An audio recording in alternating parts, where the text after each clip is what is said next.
All right, on the brink, both of these teams. Sinners had one shot in the upper bracket to qualify for Pro League. They weren't able to make it happen against Movistar Koi. They won 8 rounds across 2 maps.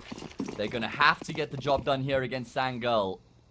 Otherwise, the dream will be destroyed. It's going to be Sinners starting on the CT side here. Sangal, we know how comfortable they are on Mirage. Linus in towards mid, takes a bit of contact. And then it's just numbers through apartments in towards the B bomb side. Beastic just trying to fall backwards. He's trying to throw a flash to support himself. And oh my goodness, wonderful kills coming through from him. Just popping heads right now. Finally, a bit of blood spilled on the Sinners squad as Sammy takes down Oscar, but it's going to be short-lived success. Just formidable. The way he played that position behind empty. So many good duels. An absolute clinic on most of those frags. So, take those Sinners.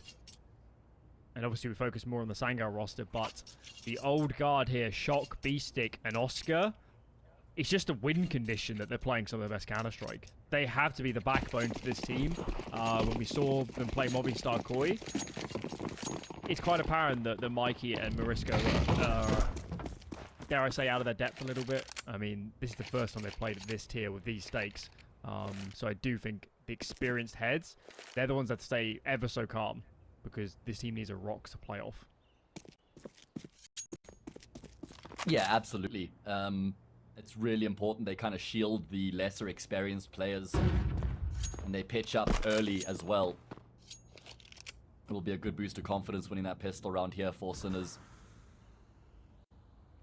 And should be able to clean up against the pistols as well. Really no resistance at all. 5 players in towards low resistance to try and overwhelm connector, and yeah, he was always going to go down there. Nice little spray transfer from him to get the 3. But it should just be the one casualty in the round here for Sinners.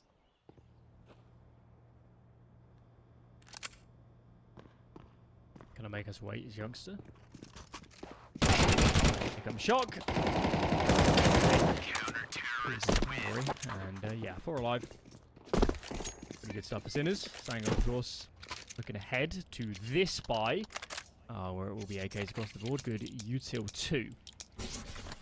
Alright. Reminder, guys, Mirage, one of Sangal's best maps. Not so much for Sinners. This is a punish pick. And I expect to see just how good Sangal are. I want to see some good rounds. Yeah, they really have made Mirage a home pick lately. If you look at their stats, they've played Mirage 14 times in the past 3 months. They've got a 64% win rate on their CT side, 56% win rate on their T side. So they're very comfortable on both halves of this map. They've been able to take early middle control here as well. I feel like a map like Mirage is so helpful to have those reps, especially towards mid, because you've just ironed out so many protocols and you've been through so many different situations that you've racked up a lot of experience. So everybody just has a very good understanding of how you're going to respond to certain things that play out. It's not like you're dealing with it for the first time in a big game like this. Christ. Oscar finds one, swiftly traded. Youngster's hitting hard. And Sinners, well, at the moment, they're still shaping up potentially for a retake. Marisco's pushed Palace. Bomb has been planted. But they need a kill to entice them. It's still a man deficit. Who's going to peek, wins that fight. I don't think this round's possible anymore. They might have killed Youngster here, but with a wide plant, with ramp and connector. No smoke for the bomb either. These guns are being thrown away, man. I don't see how you can possibly do this. Yeah, I'm right there with you. Sometimes you kind of get lured into it because you think we got some money, let's just feel it out, but it was always highly unlikely. Beastic has got a kit here, but Samy's hanging around. Okay, he's going to spot Beastic out. No way to make the defuse happen, and, well, Linus will indeed finish off the job. Sangal get themselves on board. That will settle the nerves if there were any coming into this. Just getting that first round on the board. Everybody breathes a sigh of relief when you're a youngster and you're hitting nice shots like that. That's going to make you feel good as well. And I think that this is one of those rare situations where I'd actually suggest that the CT side save here. I mean, yeah, sure, they only get $1,900, but that's actually enough for them to full buy in the next round. So I think they've made the correct decision not to force here. I should say, if their guns in the last round, those 2 saves would have been a buy. So that is very true. yeah, I don't know why they went for it. as soon as they lost the one player flanking ramp, the one that pushed Palace, it's just not winnable. And you can also see the nades on your team. I mean, if you have full belts of util, sure, maybe you can luck it out and just smoke off the right areas or put a smoke on the bomb, whatever, molly Palace, and they can't swing, but they didn't have that opportunity, and somebody should have pulled the plug. So a light mistake early on here from Sinners. It will... Sure, there's another eco now. And unfortunately for them, I don't feel like Sangal's coming A. Looks like a B split to me. Yeah, they've got a very good read here on the situation. Youngster's making his way through apartments as well, so he's going to get information as he makes his way forward. I do like the gamble stack from Sinners, though. Trying something out of the ordinary in your full eco round does make sense. Unfortunately for them, they bet on red and it's landed on black. So... womp womp, there goes all their money.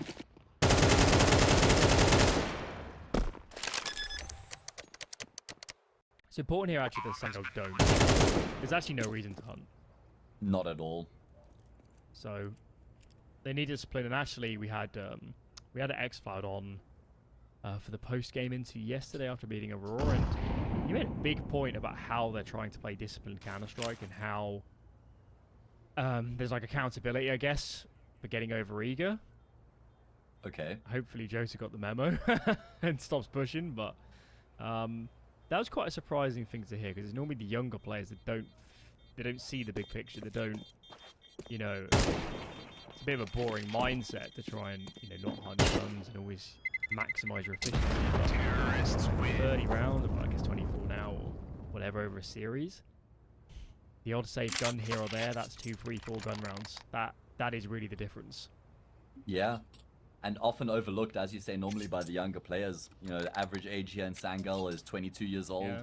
But you just imagine Coach Yumpy is such an integral part of this roster, bringing a wealth of experience and just making sure that everybody recognizes the importance of discipline. Either way, big round here, Alan. Sangal looking to get himself the lead. There's Scorpion play for Oscar as well. Marisco's dropped into lowers. Sun is looking to make moves here in this gun round. Not going to sit by idly on the bomb sites. I think, judging by the mini-map, I guess a fast window smoke was missed. Interesting. Not quite sure what's going on there, but clearly not the best use of util, and actually means they haven't gone out mid. But that's fine. What they didn't know is actually the Sinners were playing into mid, so they've actually avoided that timing. Easy to get in now. Marisco, bit of a peek. Just contact out. Wow. Okay. That is very aggressive. They're lucky that Oscar wasn't posted up. But now they have some mid control. They have something to work with. I just like how much there is going on around the map right now for Sangal. Even the lurk Yotta's having impact in towards apartments as well. That's forcing the casual player Mikey to just turn back occasionally, but he's going to be committed. And xCloud, some great clearance comes through from him. Now it's all optimistic. He's been spotted out as well. He will take down the apartments player, but Samey will find the trade. Shock is looking to try and stop them from getting across onto the bomb site. He's been smoked off though. A lot of damage done through that smoke. Of course, he wouldn't know it, and I think Oscar's already just saying, mate, I'm saving my AWP here, so... It will be a third round in the row here for Sangal. They're warming up. They lost pistol and eco second. Apart from that, been pretty good. Looking like clean Counter-Strike to me. Certainly something we saw yesterday against Auroras. Sangal's not trying to play the flashiest Counter-Strike. They're not, you know, running crazy executes or, you know, trying to do something super left field. They're playing simple but efficient Counter-Strike. Well traded, well spaced. Even some contact plays like we saw here for mid control. And going back to basics definitely seems to be working. Yeah. Especially when your basics are so well waxed, which they are for Sangal, right? Yeah. Especially on a map like Mirage. They're so comfortable on the T side of this map, the way that they move around, how they respond to different situations as well. I mean, even there, just dry contact out middle, trading their way forward. Very difficult to play against as the CT side. That A-bomb site hasn't received any love yet from Sangal, but I'm sure it will somewhere along the line. Having such a solid base as well will serve them so well moving forwards. if you're winning series off having, you know, really intricate executes or even one individual taking over games, it's going to come a time where that doesn't work, or somebody studied your demos, or, you know, whatever it is. If you communicate well, and if you can mid-round well, and you can do the basics right of trading and spacing and communication, those are pillars to all good Counter-Strike. So I think Sangal are building this team on a good foundation. They'll continue this level and more, I have no doubt, for the next 6 Which months. makes them even more difficult to counter, right? Because it's not like they're just using gimmick plays or using the same sort of approach with 1 or 2 variations every single round to find their success. They have got that solid base that they can just fall back on, and they can, you know, propel themselves in multiple different directions from that solid base as well. So must be a nightmare to try and anti-strat this Sangal team. I think you're better off just focusing on your own game at that point. Alright, what do we got, Sinners? So they haven't saved enough here to invest. The best they can do is chuck some pistols around. I want to see Oscar try and make a play here, man. I want to see him get himself into the Yeah. round, you know, maybe push up middle. I just want to see some initiative from Oscar. I think when you've got 1 of 2 hero weapons in play, you've got to find a way to get yourself in the round. One thing I will say is that for those that missed the Movistar Koi game, especially when things started looking real bad for Sinners, Oscar tried to push the envelope and he went too far. Quite an interesting series. That is an Oscar to me. I don't think Oscar's ever been that sort of player. So I'm quite interested today what Oscar we see. I mean, obviously, I need him to be proactive. I need him to try and impose himself on the opponents here and cause problems. But if he just goes too hard and he just tries to be a hero without relying on his teammates or Yuta or whatever it is, then we're going to see what we saw against Movistar Koi, and a lot of opening kills going the way of their opponents because of him. Honestly, on Nuke, I kind of felt like with those lobby pushes coming through from Oscar, he looked checked out to me. I don't think that was like initiative plays where he was really feeling it and trying to make a difference. It just looked like pure frustration. Of course, that's speculation, but yeah, I'm keen to see what he's going to try and do here in this round. There's an M4 on Shock as well. Couple upgraded pistols outside of that. Of course, 3 counts of round loss bonus means that Sinners can dig a bit deeper into their pockets here.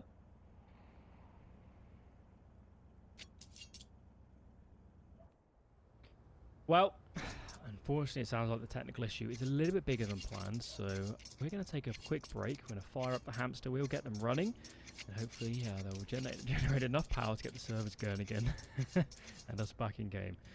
Hopefully not too long, guys. We'll see you again soon when we're back underway.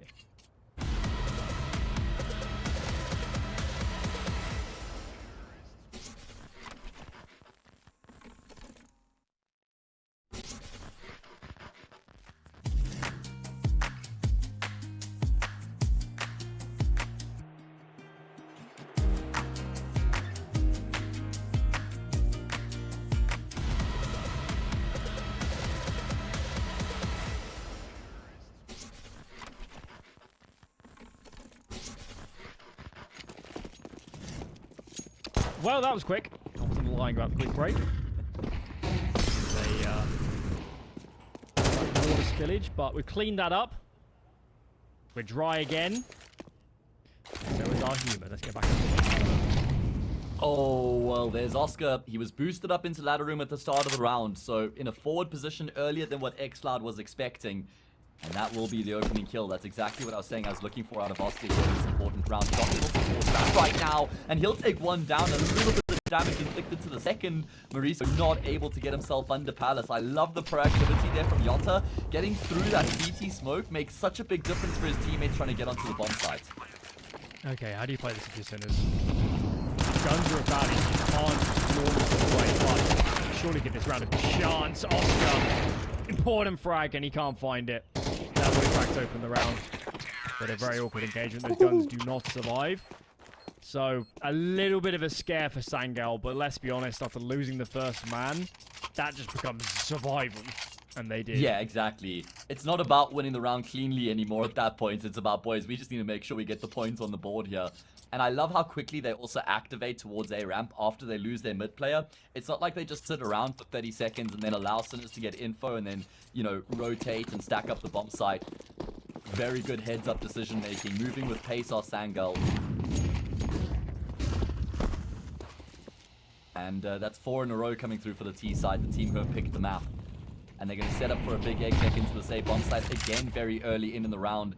Sinners have stacked their numbers in towards middle. The top stairs and jungle smoke is actually going to be enough to block them out of the sites entirely. Sangal have a free A bomb site afforded to them right now. There you go. Oh no. A team kill in the mix as well. Moresco has done massive damage. Okay. Where do you go from here? They haven't got the bomb down either. The bomb is heading towards connector. 1 kill for Samey. But the smoke's going to fade soon. They're going to be out in the open. This is so tough to get a bomb plant. There's no safe plant anymore. They might actually have to cancel here. I mean, they don't have any util to fall back on going into the rest of the round. And Linus tries to deal with Cat, but Oscar hits the timing shot. Don't know if he was completely blinded or not, but it will be a vital gun round going the way of Sinners. And that's quite surprising, I'd say, considering the way that the round had looked at the start there. Sinners stacked up in towards mid, Sangal execing A, but as you say, Moresco inflicts a lot of damage. He started off way better here on Mirage compared to what we saw on Inferno a couple days ago against Koi. They need him. They really need him. Oscar's their best chance to win this series. I don't think they're the better team here, but you've got to, you got to try something. You can't just show up here and agree to lose. This matters so much for Sinners. If they can just survive and get into Pro League, that gives them scope to, whoever the new players are in the end, bed them in and make this team work. Of course, in this round, contacting in for mid was not the move. Oscar was on location as teammates too. This round is very flat. Yeah, Sangal do love to play with middle on their T side of Mirage. I mean, obviously middle is a very important part of its successful T side on this map, but Sangal leads 80% of the time on their T side. And so I think Sinners are thinking, well, we're going to fight you guys. We're not going to give up that control, let you get comfortable and dictate the round. We're going to contest you. And I love that Oscar's setting himself up at the heat of the battle as well, consistently finding kills.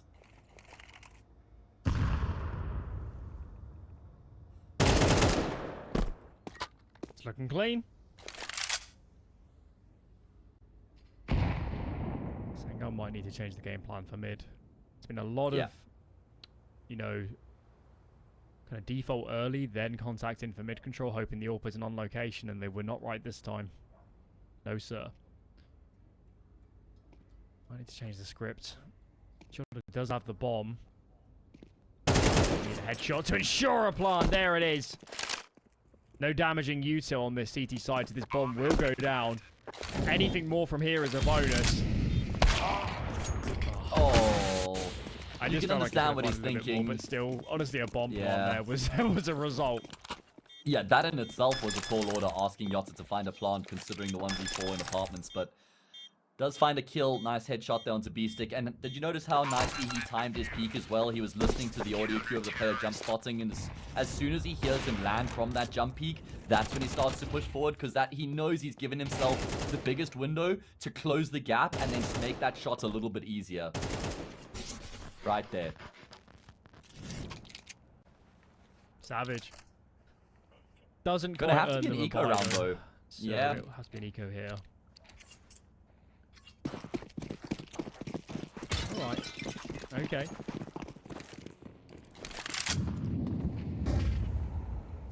Well, they haven't bought much, so not too fearful here. This is good for the wayside in this round, but the cleaner they can keep it, the better.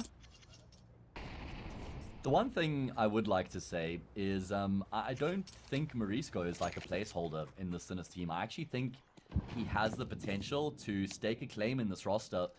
you know, he's applied his trade in Entropic and okay, all right, that's rude to interrupt Anyone else me you like want that, to X-Loud, compliment, but he just like demolished the one guy whose praises I was singing, man. Like, for real. As I was saying, though, I would like to complete the point and just say I feel like Morisco has a lot of potential. Now, obviously, we need more than just potential in a team that's trying to qualify for Pro League, but he could have a map in this all-important series where he does pop off and just, like, win a half by himself for Sinners.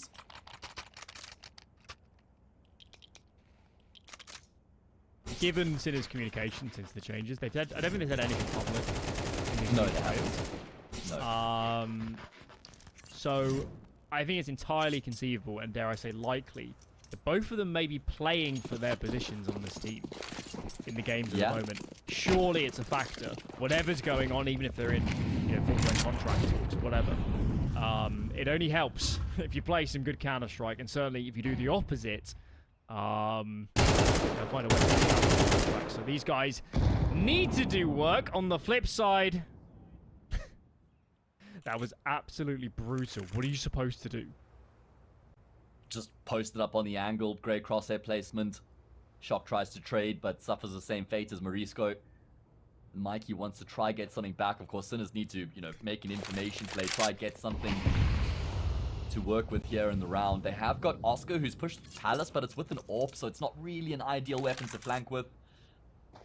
And it looks like Sangal is going to group up here and make their way in towards this B bomb site. They'll have to deal with that in the battle room, though. X-Cloud, he's just shook off into the angle and he's been able to find that kill. That's not how these things are supposed to go, guys.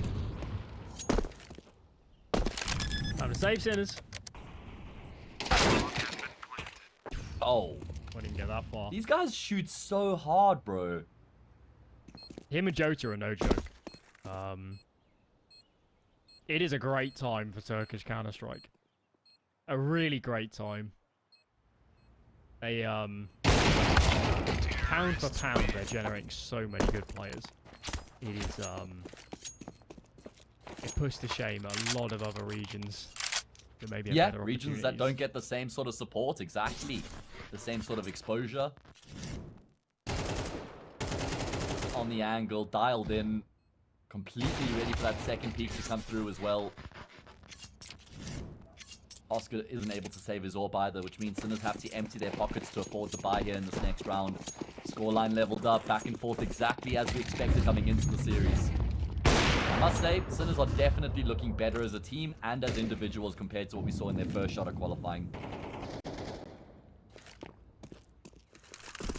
It's the case as well, their lineup changed in groups and playoffs, so it's even somewhat difficult to extrapolate how they played in the group stage. That might have been a poor move, X-Floud. Yeah, Oscar, though, that's punishes. the first real mistake. And Oscar is on a tear at the moment. Sangal cannot deal with him in mid. They have lost so many kills to him in that position. And that's exactly what we were asking for coming into this really important game. Paging Oscar, he's pitched up from the word go. He's been brilliant here on Mirage. Should be enough done here in the round for Sinners to convert as well. Morisco, sights trained on lowers. You'll take Youngster down. Nothing working out for Sangal. Everything they've thrown hasn't been able to stick.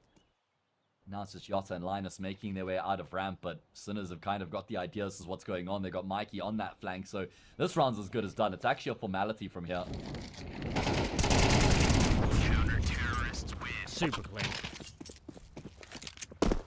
Someone grab B, stick a gun. There we go. Very nice. Yeah. This isn't a great map for Sinners. So, they've certainly played a very competitive team. So they did win pistol. That is a factor in the scoreline, but they've earned these rounds. Most certainly. Yeah. And right. with Dust 2 up next. Yeah, go for it. Just to say they are a much more competitive team than I saw a couple of days ago. Uh-huh. Oh, Oscar looks to continue to make plays in towards mid. He's been the boss of mid here, man. Gonna clear out that nade. He might catch someone on the cross. The flash is really well timed, but X-Cloud will still fall. Another opening kill coming through from Oscar. At least Linus has been able to still take control of middle in the process, and looks like Yotta's timing his peak out of ramp really nicely. Shock was on top of the ticket box, trying to peer into the connector, but kind of leaves himself very exposed, and that costs him his life. A minute They 20 on can't get clock. the Look bomb how up. deep Linus is. They've got A, He's but they outside can't of get the murder bomb hole. over. It's okay though. There's a lot of time here. Oh, that's a disaster. That would have been B bomb site open. They're so spread out, these two Sangal players, and they should know that the bomb has fallen through underpass. Jota can't get a good duel. This round was so good for them, but not anymore. Couldn't get on the same page. Couldn't reallocate that bomb. That's what he likes to get caught by B-Stick. There you have it. 7 rounds for Sinners. Pistol round, bit of a gap, but certainly towards the end of the half, looking like the team we know and love. And of course, Oscar, the man who went missing in their first opportunity for Pro League, he is here to play. And if he can win Sinners, their opponent's map pick, well, he's earned his keep. Let's see if he can keep going in half number 2.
Fantastic first half coming through from Sinners, particularly Oscar, pitched up in a massive way. 13 kills in 12 rounds out of their star AWPer. And it means they've got themselves a 2-round lead. We know that Sangal have a fantastic CT side on this map, so I'm absolutely not writing them off, even if they lose the pistol. But let's see if they can collect the second pistol and set themselves in a good stead here to start off the second half. It's going to be spicy. Okay, that's a statement of intent. Might have a new logo to Sangal, but they certainly still want to get through this game in a good fashion. X-Cloud offshore needs to help his teammate. And as he tucks himself into the smoke, he's trying to buy time. His only objective at the moment. Removes Morisco, but he's done his job. Cavalry's here, pistol round for Sangal. And some of the wrongs of that first half already rewritten. Pretty sure Youngster got 3 of his 4 kills in the first 3 rounds of the map. He absolutely dropped off throughout the rest of that T side, so will be good boost for his confidence, landing a clean kill there. Good taps out of Yotta as well. And that is going to be A 1-round gap between these two teams, and no money for Sinners either.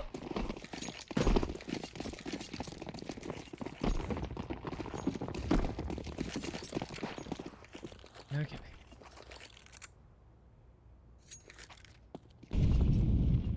Just the Glocks. And this is what Sangal did in the first half, so. Post up. Human pyramid. This is exactly what Sangal did in their Yeah. T-side second round as well. Must be cheerleading tryouts. I don't think they want to be the cheerleaders, man. They want to be the guys on the field, right? And that's what qualifying for Pro League would be.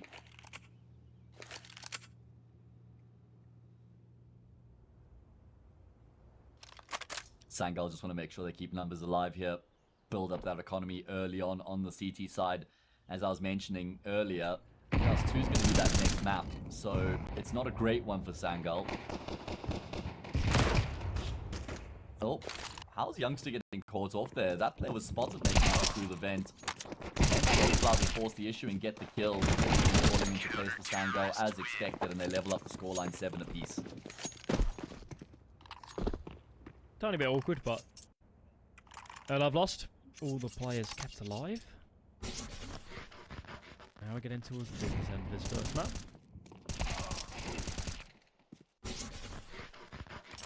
Yeah, I'm a bit nervous for Sinners.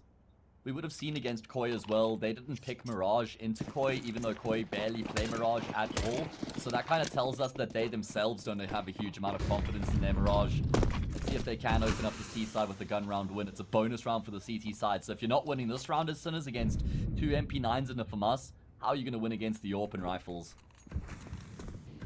The two halves sounds like just a different game, and especially in this one.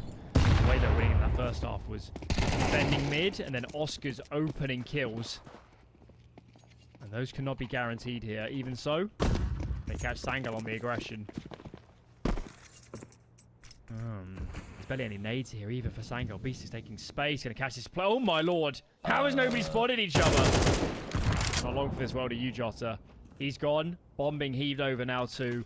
It's gotta be a save for Sangal. You need this rifle, you need the M4, because the other two guns that will be carried through are MP9s. That's not going to get the juices flowing in the next gun round. I'm sure Youngster will be quite happy to palm that across to Yotta or Xcloud and then upgrade to a rifle himself. But a well-constructed gun round. Sinners haven't had to do much here, right? They just posted top mid, punished the aggression, and then Beastic was able to find some nice timing up connector. And everything going to fall into place here. Sinners will regain the lead. I guess Sangal just felt like on their weaponry they had to get aggressive.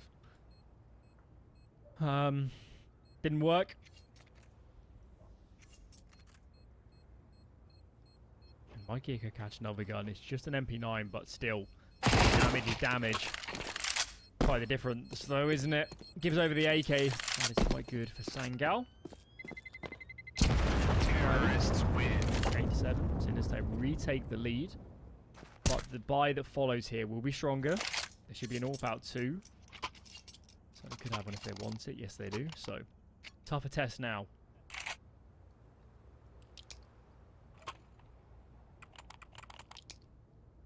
Yeah, the toughest test that Sinners are going to have to deal with here in the second half. Sami's been fantastic since he joined Sangal 2 months ago. Like I said, he was the best part of that Anonymous and Honorous roster. Of course, Raiko, another player who was a part of that team, has now joined up with NBK and Lavera. Was this a revelation, I think, that they've joined? Yeah, I wouldn't despise it. We'll see. Fair. Oh, Casey from Sinners trying to catch their way towards the bomb site. Youngster, though, will lock it down in conjunction with Sami. 3 kills from Youngster with 1 magazine out of the A1S. That's impressive. Morisco left alone in towards middle. The bomb's been dropped in that B-bomb site, and apartments control's been taken as well. So this one is dead in the water. I love the CS2 animation there with the feet on fire. It is an omen and harbinger of death, and it certainly was. This has been such a clean round from Sangal. Surely not more. 4 for Youngster. AWP will be saved as... where is it? Okay, can't find it. It's fallen behind the furniture. Bizarre. I mean, at least LNZ can drop one if they want another. But yeah, clean round, 4 players alive. I can't complain if you're Sangal. And this man, what a defense. Uses that smoke by Van and plays so well around it.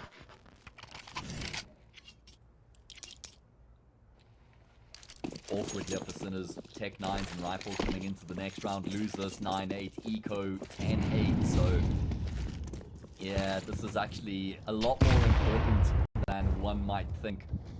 Because if you fall behind 10-8 against Sangal on the CT side, I'm not sure if you're going to be able to recover that. They're going to go for the bulk burst. You've got Oscar, who's towards ramp, but he doesn't have util. I think Shock's going back to drop his utility here for Oscar. That would make sense, or at least throw the util for his teammates to come out of Palace.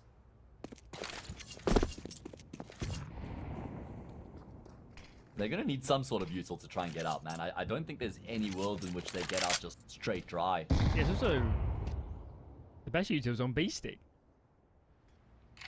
He's in a different boast code. Where's the orb? Samey. Oh no, look, he's in CT on A. That is worst case scenario for Sinners. I don't know how you get past his AWP. They need some fine shooting. Samey hits first. Anything from here is a bonus, but just stay alive, brother. They can't even plant the bomb if you stay alive. There's a molly on Morisco, but he's in Palace. Not the easiest to use. Mikey goes for the chase, and that was ever so important, wasn't it? Orp is scooped, but oversteps the mark. Bomb now getting planted default. There is so much going on. Youngsters coming in from CT at the same time. LNZ into connect. Morisco takes another duel. And the headshots are saving Sinners. They did not have map control. You rip heads like that. It's not going to matter. Lovely stuff from Mikey. I love how he just forces the issue on Samey with that Tech 9, closes the gap, jumping up as well. So much pressure on Samey, and wasn't able to get another kill. Everything kind of falls apart from there, and Sinners will once again regain this lead. And I don't think that Sangal are going to be able to afford a buy in this next round. I think that they're going to have to just go for the sort of half-pipe play around to save it. Would be a very ballsy decision if they go for the force here. Not one I would endorse. I think they might buy. Lost bonus isn't good. I think there's still enough to buy next round though, if they do save, yeah. The big kill there is Morisco on the other A player. If they had a player connector and or jungle, as well as the AWP in CT, and someone's cover off mid, I really don't see how Sinners get the bomb down. It's such a hard plant. Critical kill. I think it was Morisco coming out of Palace. That was important. And Sangal will force. This could totally change this series, man. If Sinners can pull this off, Dust 2, very inexperienced map for Sangal. If it makes it to nuke, I'm favoring Sangal every day of the week. But he said it from the off. If any team is going to 2-0, it really could be Sinners. And this gun round takes them a heck of a lot closer to making that a reality. Yeah, it's a brilliant opportunity for Sangal because they're not playing, for Sinners, because they're not playing against the AWP, and there isn't full utility for Sangal either. So this is Sinners' opportunity to really get a strong foothold here on Mirage and take a big step closer to winning the map. And Pro League, see if they can make it happen. Yeah, it's what's on the line right now, man. Massive game for both of these teams.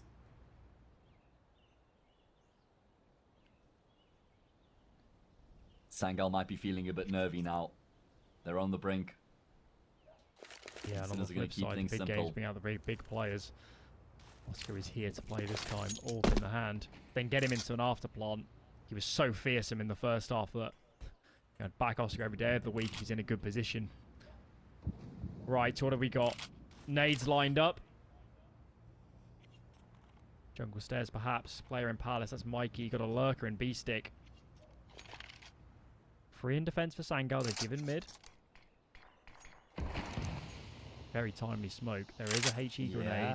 But the HE's in Palace. Okay, they can't go through this. They'll have to respect it. That means this exit's going to be late in the round, man. It is not going to be one where they can take their time to clear out the bomb site. There's going to be a lot of moving parts here for Sinners as they look to get themselves in towards A. Nade does a bit of chip damage as well. Brings a couple players into that one-shot headshot range for the M4s. Beastic is trying to sell a fake on the opposite side of the map. He's gone down to Youngsters now. It's all about the stake deck. They're making their way forward, throwing the util in, and they've been able to find some fantastic opening kills as well. Oh no, disaster. That's a disaster. It's panic stations. And Shock can't even get to the bomb. He knows it. Oh my lord. Ew. Through the stairs smoke. Is there a missed smoke or something? What's going on there? That stairs smoke was absolutely not on the money, man. That's a big problem for them. Where did it land? I need to see it again. Oh, it's kind of landed in sandwich. I think so, yeah. I think it's landed on the edge and rolled off or something. Oh my. That is... They've done the hard part. I can't believe it. That smoke might have cost them the map. Learn your smokes, boys and girls. They've done the hard part, man. Yeah, that's the simple one, man. Stairs smoke every day of the week. In my sleep. What a lifeline to Sangal. They really struggled on the C side to stabilize. Sammy especially has been fragged quite a few times on A hits. Yeah. But, wow, they get a chance to breathe. Obviously, this eco is incredibly light. X-Cloud's timed out. He has indeed. He was timing out a lot yesterday. Clearly having their comms. And obviously we're way too late here to restart the round. So that gun, unfortunately, it might be 5 alive in terms of the frags, but it was a little bit lost here for that CT side. If there is a world in which does he have the disconnect happen? No, he didn't actually stay on the server, yeah. They can't carry it through. But if there is a world in which you'd have that disconnect happen, it had to be that round, right? Like the anti-eco against Locks and one Desert Eagle, all your teammates alive. So I guess the gods in that regard blessed him, but don't think you'd regard getting disconnected as a blessing by the gods. It's quite lucky he didn't actually die in a spot where they could just run over and get his gun. Yeah. You know? I think it was Jota yesterday that we were seeing a lot. They got really lucky yesterday where they had 2 disconnects and they both happened on gun rounds. They happened at the start and they just stopped before damage was done. Okay, Mikey, this is uber aggressive. Way in front. I don't think LMD was ready for that. Trade towards me there. There is a lot going on right now. Sammy gets aggressive in underpass and gets picked. Sangal just can't stop moving. Youngster versus Beastic. This is a massive duel, and Beastic will come out on top. That's going to completely open up this B bomb site. Still so much time left on the clock. A big kill comes through from X-Cloud. Kind of cuts the map down the middle. Sinner's still in the driver's seat here to get across the line. They're just going to group up as a team now.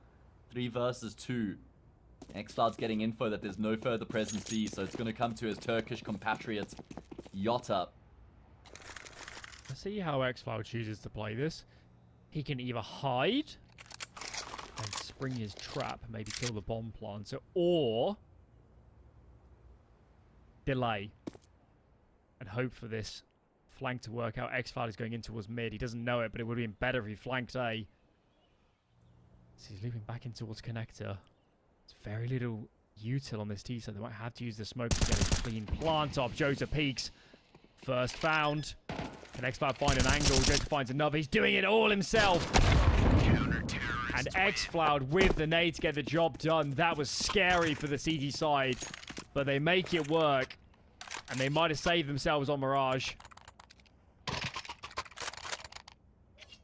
Yeah, Yota and X-Cloud, the 2 Turkish riflers coming up clutch for Sangal, saving the day. It was looking so good from Sinners. Mikey charging up shorts initially, dealing with the player in lowers. Then Amy went down. He was left high and dry. He lost his life out as well. And it looked like everything had fallen into place for Sinners to get themselves up to double digits, but it doesn't happen. And now they have to eco and play for overtime.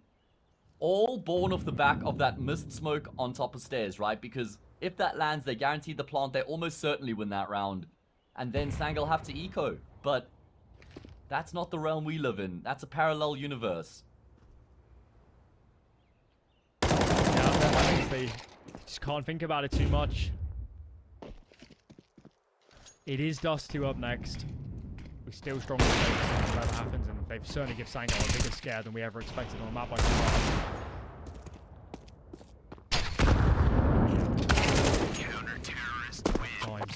12 to 9 now. Chances for Sangal, a bit of money in the bank too. This is the first time they've had that on the CT side. And 3 chances to get what has been a precarious map over the line. And certainly with these stakes, man, it doesn't matter how you win these games.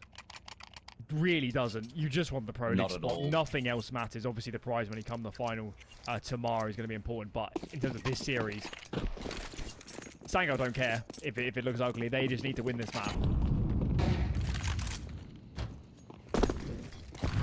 And they're on the brink, 1 round away from going up 1-0 in this all-important game. Are the team who have picked the map.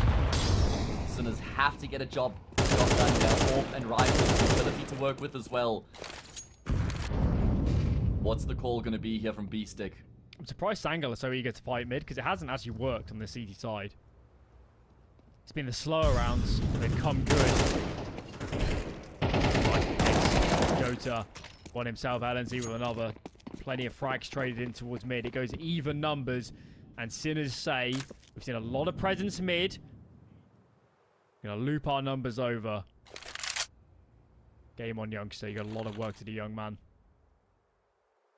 Good position being taken up here as well. No one ever expects this, and he will at least get one, but trades are the name of the game here in this round. Oscar takes youngster down. Mauricio in conjunction with his AWPer, and it's going to be a bomb block. They now know exactly where these 2 remaining players are. Oscar almost overfaces there, but Mauricio will help him out. Down to the 1v1 to keep Sinners alive, and Mauricio will be able to stand tall and win the clutch for his team. First survived. My oh my. LNZ, very good attempt from Mr. Linus. Pause out for Sangal. They have money. Especially if Sammy can drop a rifle. He might have to drop a FAMAS. Let's have a look. Okay, he's going to M4. Himself is 2. I guess. One gets dropped over. Ooh, good there. So I guess a quick discussion how to make best use of this gun and obviously lose this without save. And we're going to be very quickly into overtime. Breathe, Sangal. Breathe.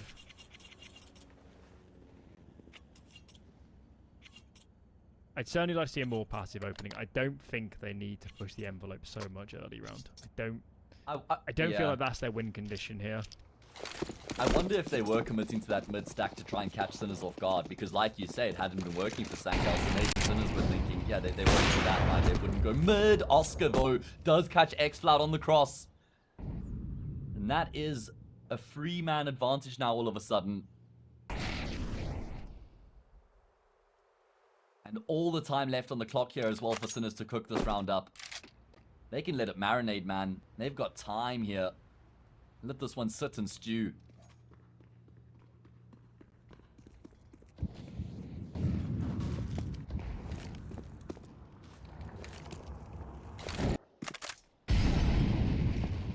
Here we go.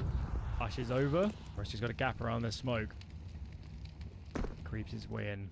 2 players coming in from connector. Mikey behind.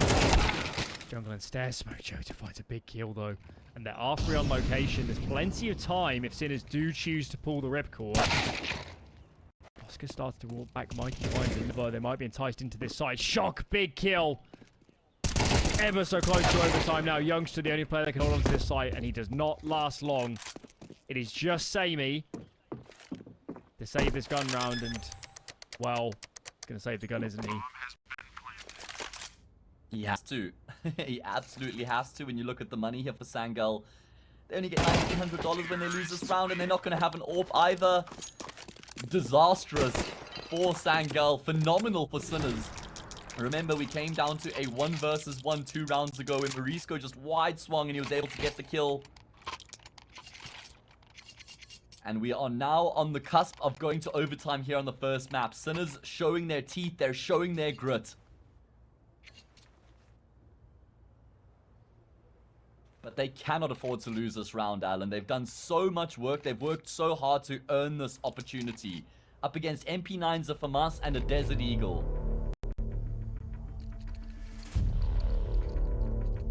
I don't know what you do.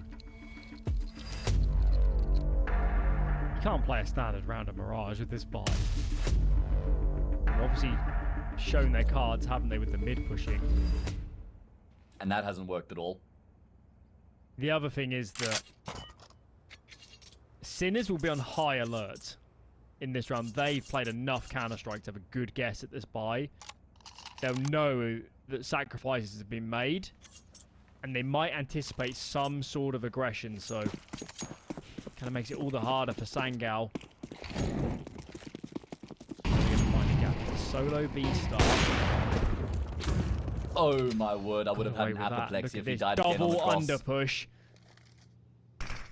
Chippy on red.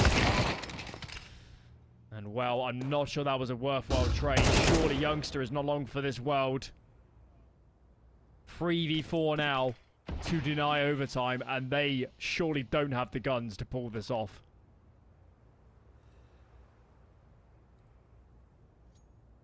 Well, overtime looms. As you say, the double low is set up. Yeah, it does for them, unfortunately. Good flash just to get them to turn around. Mikey gets a kill and a lot of damage after. Oscar will fall to xFloud, who gets kill and a half. Yoda has to find both these players, but he will not get one.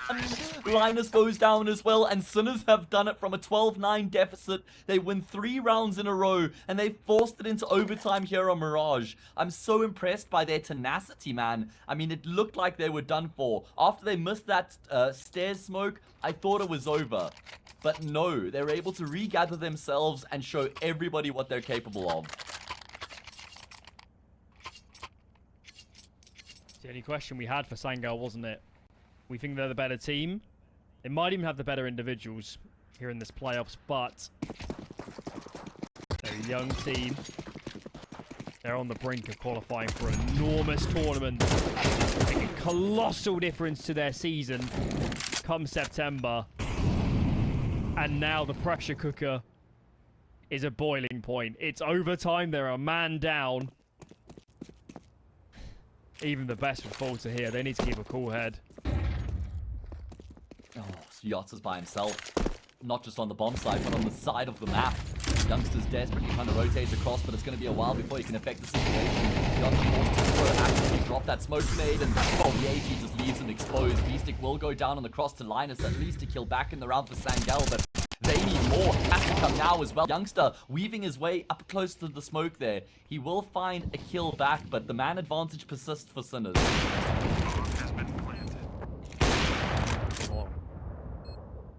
Samey didn't have his best end to regulation. Need to find some right now. Second kill, Morisco gone. Smoke as well on Samey. He can put that on the bomb. But there is a massive time here. LNZ's got the kit. He needs to get towards the site. About 20 seconds remaining. Biding his time. Gets his duel, but can't win it. Oh, that's a big hold. Huge recovery. And first round of overtime goes the way of Sangal. It looked so good for Sinners, man. It was such a strong start for them here into the round. They get that opening kill in middle. They've got the kill on the player under Palace as well, underneath the balcony here, this frag right now. But the responses from Sangal were on point, and Samey stands tall. We haven't seen much out of him so far on the map, but his team really needed him to pitch up there in that round, and it's exactly what they get from him. Important multi-kill. Sangal pull ahead by a round here in overtime.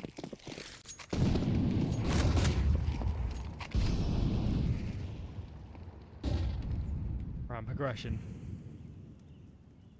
xFloud shots are close. Shockers. The A side of the map defaulter for Sinners. Surely soon to be under pressure. Didn't first found. Has to trade this, and he cannot. 5 on 3. Huge opener. Sinners needed that. And they've got info as well. Been able to make their way in towards mid. They've got great map control. Shock now will towards Palace. That A bomb site's going to be feeling so much pressure. Linus has kind of gone back to the scene of the crime. He's got ramp. This Myco unaccounted for. 1 kill out of Linus. He desperately wants a multi. I mean, 1 frag is fine, but obviously that then gives up his position. He's got to stay alive now because his presence alone forces the T side to focus on him. And maybe that's where the teammates making their way through CT can try and get something done. saving, so you might as well give it a crack. But Shock is on for an ace right now. 4 round, and what a time this would be.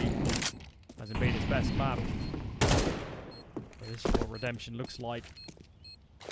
LNZ sticks around, trying to make something happen. Does kill the main man, but surely this is too much to ask. Bomb is parted open. And no opportunity here to save the AK. 13 for Sinners. And a beastly round from Mr. Shock. I feel like Beastick has got such a great handle hold on this T side. They've been just calling, well, he's been calling fantastic rounds so far here for Sinners. Constantly very good reads, great execs, always pushing into the bomb site with the weaker defense. And Beastick is one of those IGLs where it just kind of feels like he doesn't feel pressure. Doesn't matter what the situation is, you're going to get the same out of Beastick. In fact, I'd say he gets better when there's more pressure. The bigger the occasion, the better the IGL on the side of Sinners, in my opinion.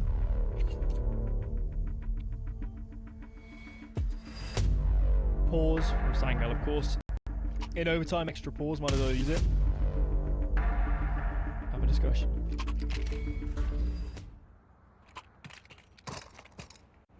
Sangal really need to win this map. They just need to hold on. Yeah, and I'd say not only because it's Dust 2 next, but imagine what their mental state's going to be like if this map does slip away, considering they were leading 12-9 at one point.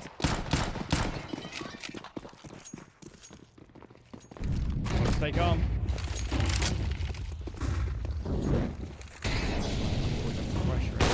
Oscar, ultimately, never expected, was he? Same as asking, what the heck just happened? How have I been killed out in the open? But the looseness is punished. I'm going to trade back and forth. There's so many frags happening across the map at the moment. Everybody's intent on taking duels. 3 on 3. Who stabilizes first?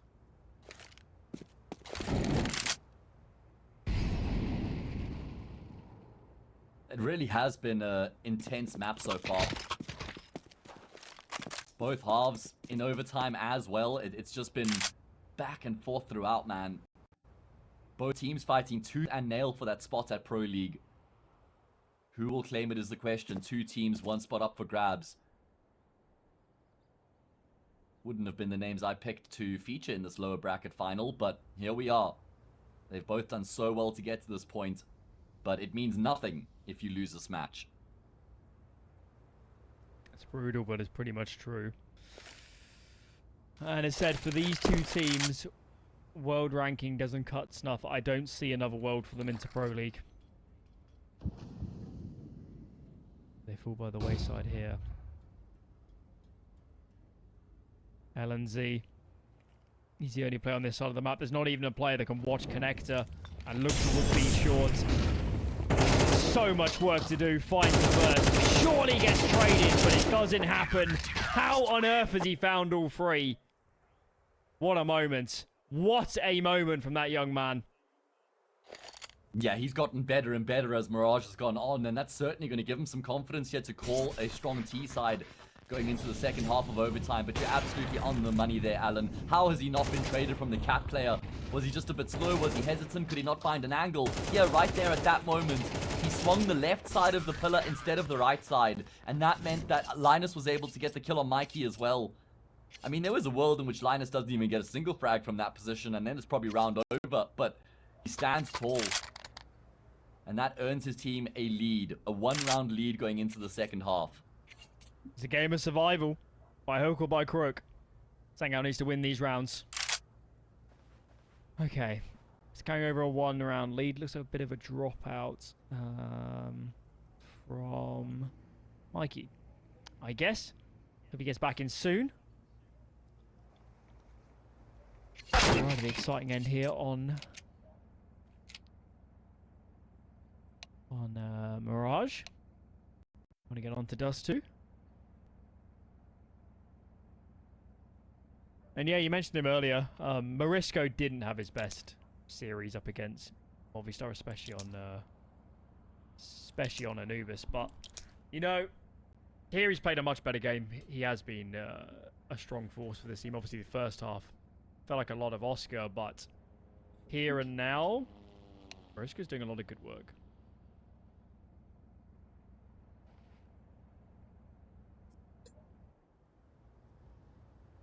Yeah, Marisco has been fantastic, man. He's pitched up in a massive way here in this all-important game, and he's certainly making a good case for himself to be added to the team on a full-time basis, right? As you mentioned, even if you aren't kind of contracted or it's not like you have secured your place in the team, and even if you are a stand-in, it's still an opportunity to be like, this is what I can offer, right? This is what I can do. This is what I bring to the team. And if he can help them qualify for Pro League, you just can't really overlook him at that point, right? Neither him nor Mikey, I'd say. Certainly the case, and obviously he's had a great map so far. We hope he continues in that vein as well. Hopefully this pause doesn't last too long because we're right in the thick of it at the moment. But yes, as a reminder for guys, this is the consolidation final penultimate game. Winner of this will play Movistar Koi tomorrow. Both of those teams in the final are in Pro League, so they're playing for pride. They're playing for the title, of course. The prize money is nothing to sniff at either. It's 100,000 USD. So I'm sure they'll be playing their best Counter-Strike tomorrow. But yes, for a lot of these teams, it is the Pro League spot that matters. In every interview, it's all we end up talking about is progressing into Pro League, getting closer to that spot. Obviously, for Movistar, they did get that spot. But yes, for both of these teams, could even be on their mind at the moment, this pause. And of course, this overtime, the gravity of this overtime, given how one-sided these maps look in the Veto, especially Dust 2. If Sinners can do this, they are very close to Pro League. You know what I love about a series like this is that it's not like one of these teams expect to make it to Pro League. It's been a fantastic run from both Sangal and Sinners to even get in a position to qualify for Pro League. It's not like we have like an Apex or an Aurora or a Monty or a team who are like completely accustomed to qualifying for Pro League, right? You've got two teams who are both so desperate to qualify for the event because of what a massive landmark event it is and what a massive feat it would be for their career. So you've got no one who's like complacent or used to being here. You've got two teams that are both very hungry. Have had word. We should be back in game soon. Here we go. Not too long, boys and girls. The action seems to be back underway. We hope. That would be nice. Give us the unpause. There we go. Game time. Let's go, baby. Who's winning this map, Alan? Stick your neck out there, mate. Sinners. Oh, he went for it. He just did it. The pause. The anticipation. I had to think about it, but yeah. Individuals saved Sinners in their two CT ground wins here in overtime. Sinners were good on the CT side.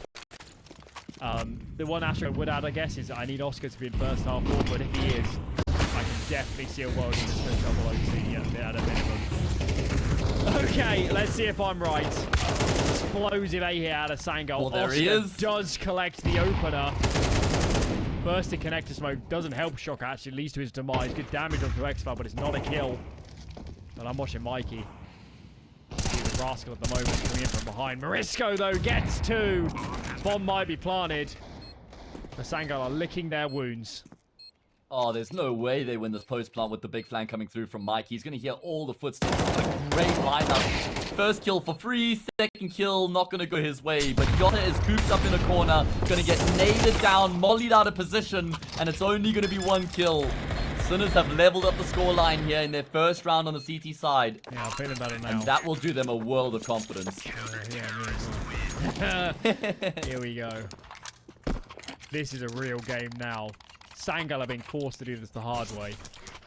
The very hard way. They ran a lot of their series against Aurora, and it just, every series becomes more and more pressured. They're also underdogs, as we mentioned in the pre-game in all of their series before, but this time we expect them to win this, especially a Mirage. And at the moment, that win absolutely hangs in the balance. 14 apiece. Old school, baby. First to 16. Yeah, rolling it back. Go style. Mikey making his way up towards the top of middle, dancing around the edge of the smoke there. X-Cloud is by himself, and he will be the first to fall. That's going to prompt Sangal to make a move back away from that A-bomb site, reassess the situation. Very important trade comes through from Linus to keep the numbers level. Whoever wins this guarantees themselves a map point and guarantees a second set of overtime. So this is actually a really important round for both of these teams.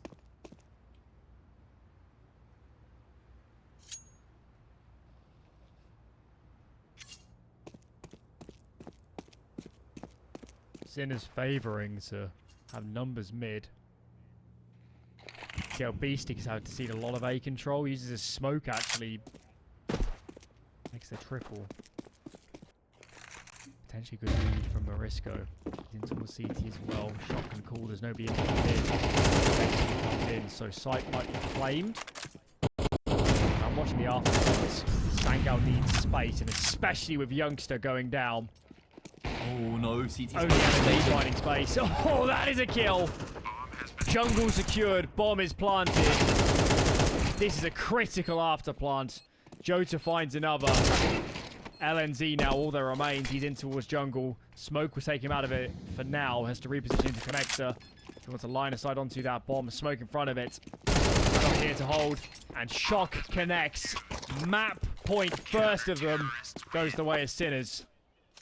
Oh, Sangal are going to be feeling so aggrieved in both of these rounds on their T side. In overtime, they've gotten into winning positions. Of course, in the first round in OT, they exec into a vacant A-bomb site. That doesn't go their way. Second round as well. Didn't start too well for Sangal, but was still a good call from Linus in the mid-round to get them in towards that A-bomb site. Still can't lock it down. And that means Sinners are on the brink. They're one round away from winning here on Mirage. In regulation, Sangal had 3 map points. They couldn't convert any of them.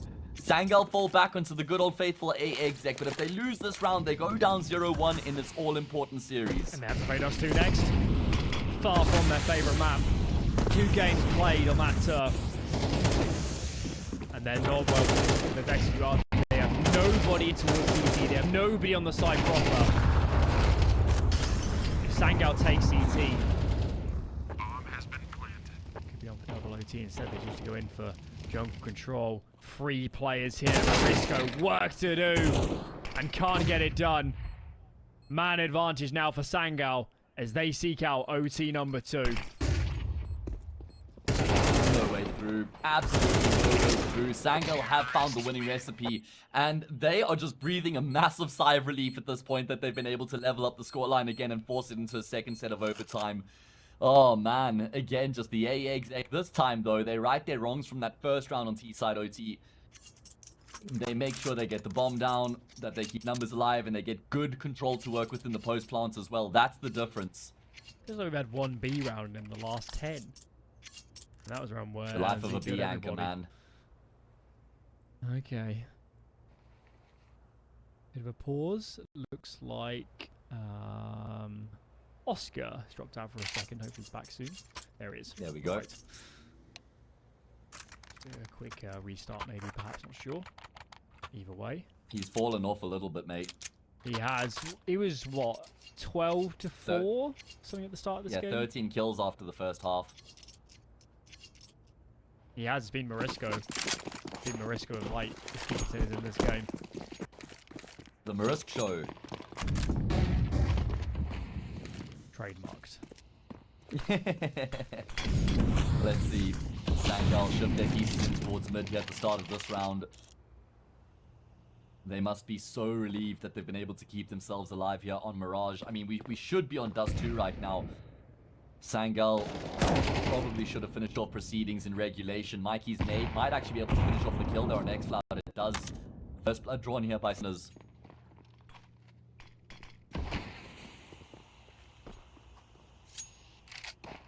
Breaks the pumped. Youngster finds a gap. Goes through the connector smoke. Shock did not expect that. Oh, Mikey gets aggressive. This mad advantage is falling apart. Cards are now in the hands of Sangal.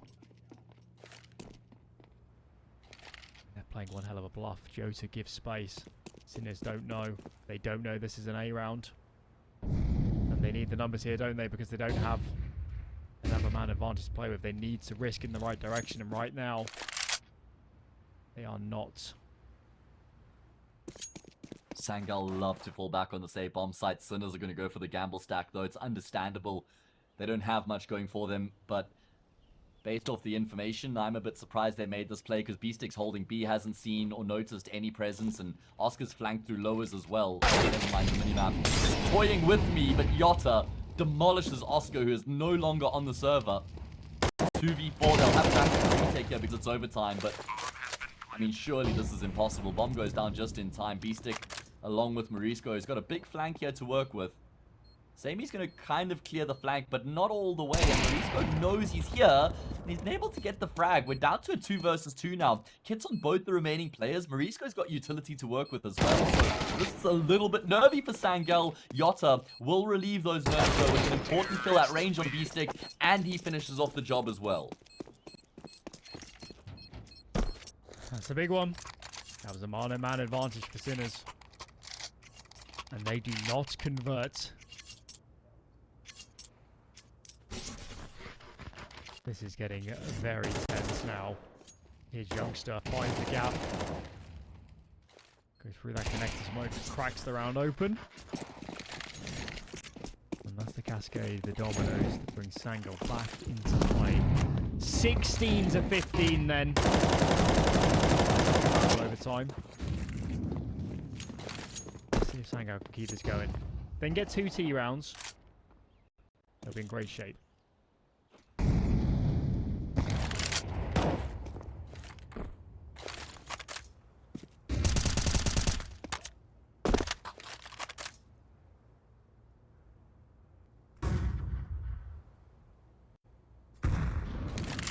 These teams just giving it everything, man. Back and forth.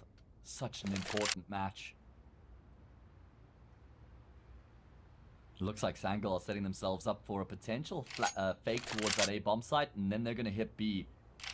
Where Yotta's positioned, you can smoke both stairs and jungle. Well, there will be the stairs and jungle smoke and an opening kill of Morisco. That's going to force Mikey to shift his attention away from that B bomb site. It's only towards B right now, and he's only going to be able to find the one kill. Mikey's been dealt with. His man advantage along with the site here for Sangal, looking to double up their lead. They want to fight. They need a fight. Sangal have no reason to present it. Play a crossfire. And then again. Next and Oscar. I think you should actually save this orb. This does not feel like a winnable after plant to me. And it is not. 17 for Sangal. They have heated up and then some in the second battle overtime. Oh, it's so back and forth, and both of these teams have been in a position to win the map already. Sangal's definitely got the momentum behind them. If they can make the flawless first half of OT2, that would put them in a fantastic position to close out the map, man. It was a 7-5 halftime scoreline in regulation for the CT side as well. So the fact that Sangal's got 2 out of the 3 rounds on the CT side puts them in a great spot. Oscar does draw blood. First frag found. Not going to slow Sangal down though. Linus continues to lead the charge. But he's going to force the issue as well. It's a fantastic support flash coming through from Oscar. Mikey wants to get in on the mix as well. And all of a sudden, it's only Youngster left remaining. That's what I consider. Bomb is dropped in mid. Even if he finds B-Stick. Takes a lot of damage for his trouble, so it will be 16 for Sinners. You can bet on that. Youngster is going to try and make something happen, but every avenue's covered. You can see they're covering every exit path of B, and Shock's missing this one. No, he does not. 16 to 17 it's going to be. Yeah, Sinners needed that, right? Just to give themselves a little bit, a tiny bit of room to work with going into this T side, but it's going to require a masterclass on the T side. They need 18 to secure another set of overtime, and they need all 3 rounds on the T side to win the map from here. Don't see that happening. I love how keen Sinners are to make plays. It's not like they're playing conservative, scared Counter-Strike, right? They're happy to try and throw themselves at Sangal, but it's calculated. It's not just all-out aggression. You could say the same for Sangal as well. Both teams have been looking to be active here on the map. Alright, back into the game we go. The end not in sight.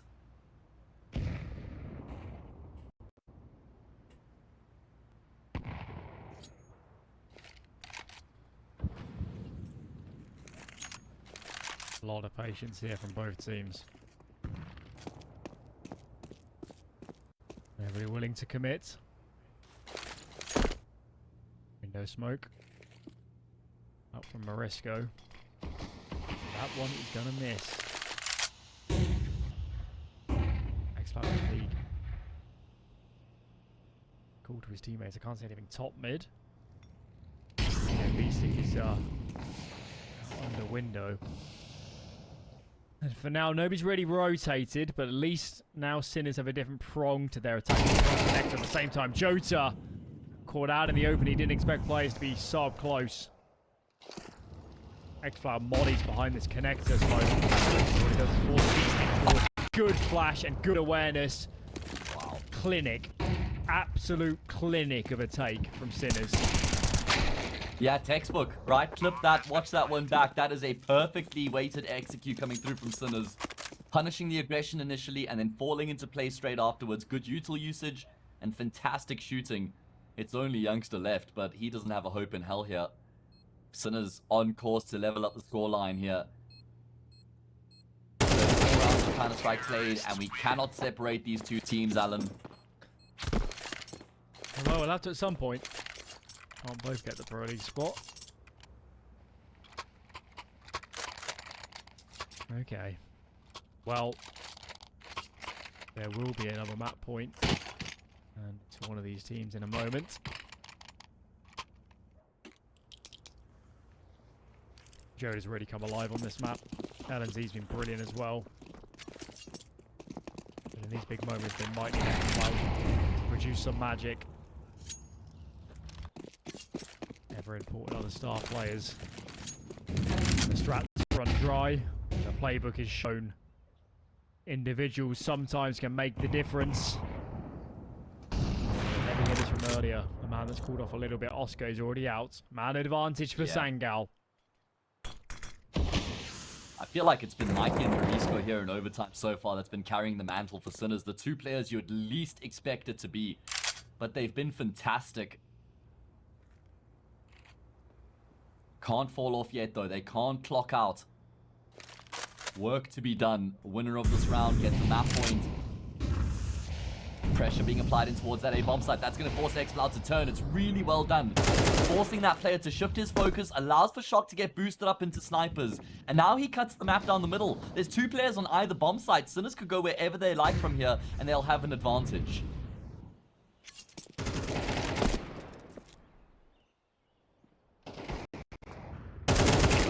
So much going on. There's Shock. Players Yeah, behind players. LNZ. Critical kill. Now needs to root himself back onto B. Amount of defense. LNZ gets another. Marisco is gone. LNZ will not be denied on B. Another map point handed to Sangal. I feel like the theme of this map is that it's been players you don't expect to be the ones who are putting their hands up. Linus has got himself 30 kills. The IGL of Sangal doing a fantastic job here, fragging like a madman. Then you've got Mikey and Marisco as well. Mikey more recently, sure you look at the numbers, doesn't really look like it, but he's been contributing in a big way these past 8 or 9 rounds. Marisco's been a massive force for Sinners as well. We need those star players to stand up here. And Sangal, they have a chance here to right their wrongs and finish off their map pick. This time Samy's ready for it. Doesn't get caught off by that fast cat play. Oscar's on the deck. And Sinners have to get the job done with the man deficit. 4 to go. That's the mantra here for Sangal. Samy caught out in the open. Marisco through the smoke. That man's been used during this map. Okay, Molly forces X-Flower wide. Mikey's found another. Maybe we're due another bout of overtime. Not if LNZ here has anything to say about it. But when the dust settles, It's still a man advantage for Sinners. Sangal are lacking information. And they are so spread out. Sinners have info. Beastic was in ladder room. He heard Linus rotating back and forth. So they'll know for a fact that Linus is still towards his B bomb side. And he needs a multi-kill, mate. They've spotted him out. His teammates on the opposite side of the map right now. He's only going to be able to get the 1 kill. Yotta needs to clutch 1 versus 2. And it's going to take him a while before he's even able to get in position here to affect this 1 versus 2. Footsteps certainly heard, so Sin know exactly where he's coming through from right now. And they're on the brink of forcing this into a 3rd set of overtime. Marisco won't be able to finish it off just yet. Yotta at least gets himself out of the market window.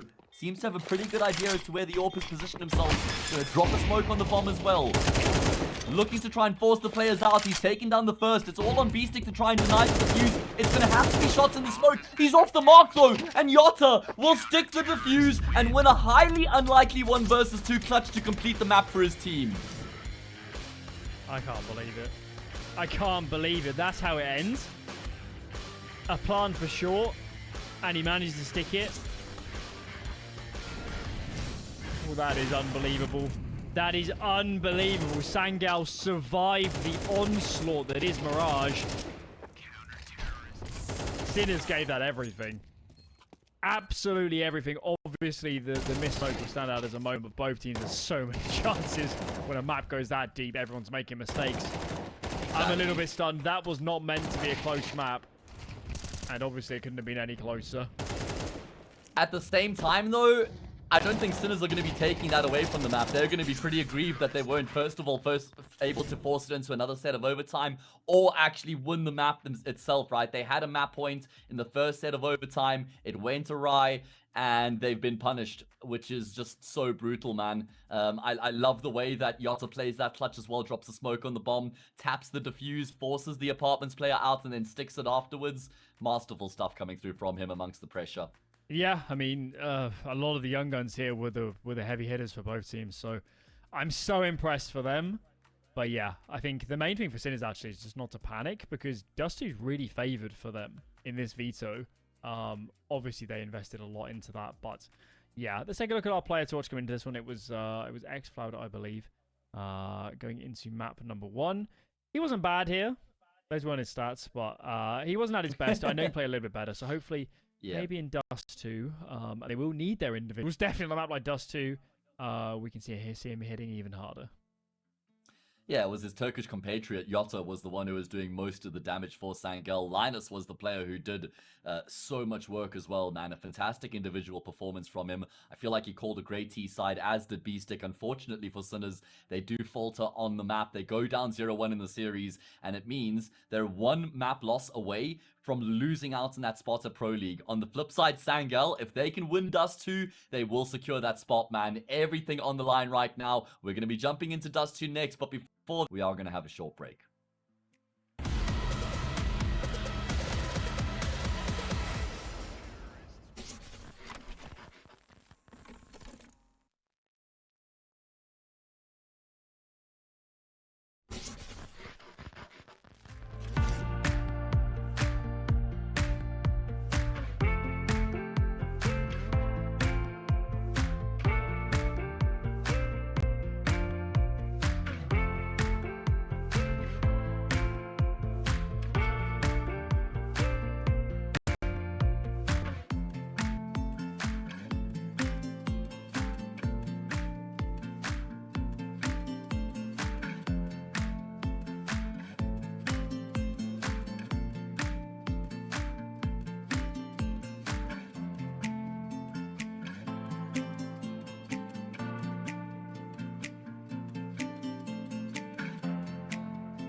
Welcome back then. Consolidation final here. Sinners versus Sangal. Map 1. That was the pick of Sangal. Just about went their way. Double OT in the end. Getting it over the line. Map number 2 is up next. That's going to be Dust 2. This is the map that's heavily favoured over towards Sinners. And we certainly expect this to be another intriguing affair. Hopefully, for the sake of the series, Sinners can come good and get us to a map 3. Because that map 1... I'll tell you what, I want to see some more of it, and hopefully Hayes is here to join me in the excitement to see that map as well. Here he is. There we go.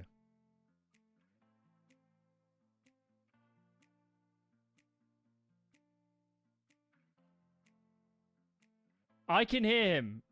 I'm not Stream muted on hear in VMix. production? All I right. think we're good. Carry on. Sorry about that. Mini disaster on my side. Won't go into details, but I am here. I'm back, and I'm here to stay. Hopefully, no disasters for Sinners or Sangal in the break. It was a rough display, or I wouldn't say a rough display, but a pretty rough ending to that first map for Sinners. The way that things fell apart in that last round. They're probably thinking about that next set of overtime at one point, but then Yotta had his say and was able to finish off Mirage. Yeah, indeed. I mean, Sangal for the very end of overtime did look brilliant, but they had their moments in regulation when they weren't playing their best Counter-Strike. That should have been a map pretty convincing in their favour. I mean, they're a much well-versed Mirage team. They've had good results of late, so we were a little bit surprised to see it so close. But Dust 2, I guess the big question for this one is, just on a raw data level, Sangal have played it twice. They've only played it once within the last 3 or 4 weeks. That was against 3D Max. They lost that 13-7. But even though they've lost their games, I still don't think there's enough data to say where they are in Dust 2. Who knows what CS they're going to be playing today? And if we're saying that, it means that Sinners wouldn't have had much to go off of either, right? Prepping coming into this game, wouldn't have had a whole lot of demos to watch to try and see what the tendencies are, who plays which positions on the map. So it could work for Sangal. I don't know if that's just copium, but it could work in their favor. As for Sinners, it's a must-win map, man. Must-win map. They started off in the upper bracket up against Koi. They lost that series to try qualify for Pro League. They got a second life, and this is that life. They're down 0-1. Dust 2 carries all the weight, all the gravity now for Sinners to try keep themselves in contention. Absolutely does, and they can't make any mistakes. Unfortunately, we're hearing that map could take a little bit of time to get underway, so we're going to take a little bit of a break, and hopefully when we're back, we'll be into Dust 2 to see if Sangal can 2-0 this series. We will see you then.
All right, we are back and we're going to be getting into the second map of this all-important game.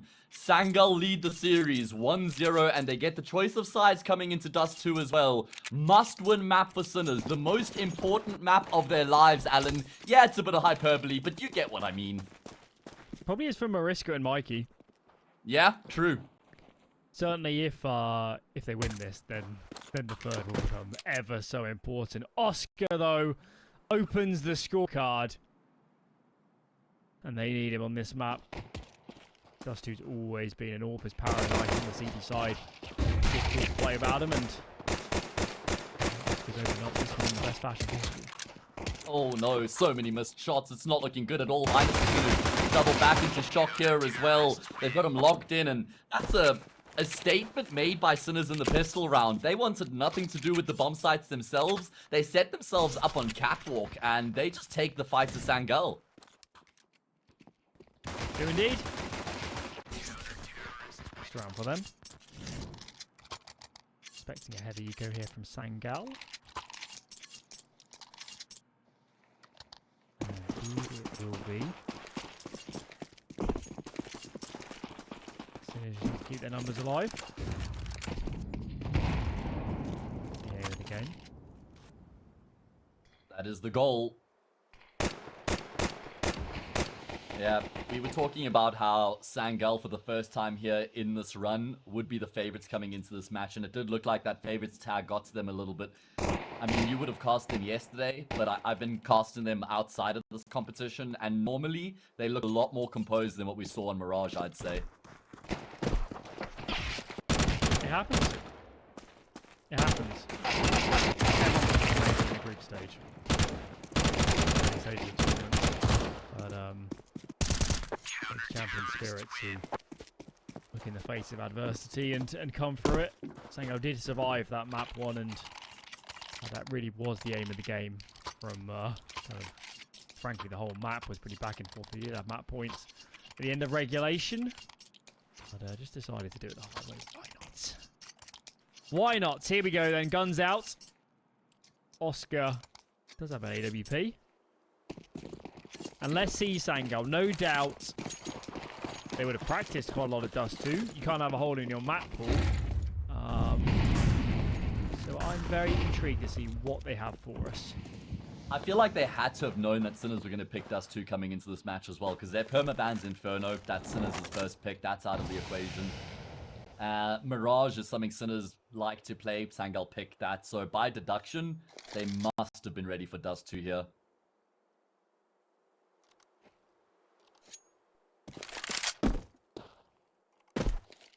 I'm not sure Sangal's going to expect an AWP. Yeah? Ooh, Where is Oscar go right now? Pretty low util with a little bit. Here we go, flashes through. Nothing pushes off that back, and now they've learned the hard way. Youngster, though, comes good. Oscar gone. Bomb now. And the digits pumped in. Okay, so they have short control. They've got Jota outside of long. Youngster, a little bit ahead of himself. By the way, so there's some good util as well on the CT side, and now they've lost their lurk. Now they've lost their lurk. It's just samey. And surely it's too much to ask. Makes it 2. It's incredibly awkward.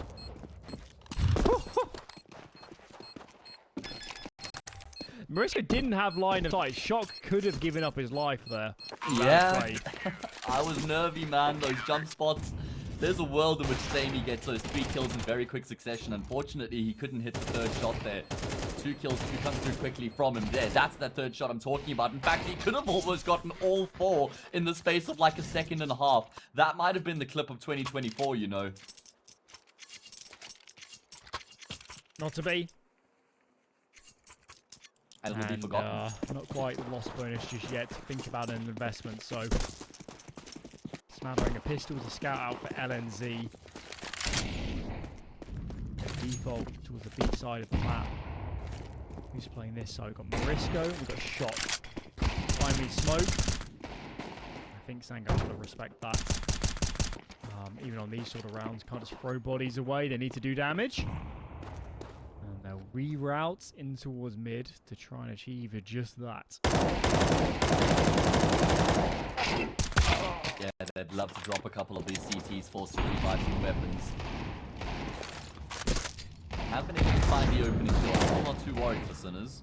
There's no utility, bar a single smoke grenade. That gun's not recoverable either, so things still look pretty good here for the CT side. They've got Oscar with the AWP posted on the angle, no flashes to force him back.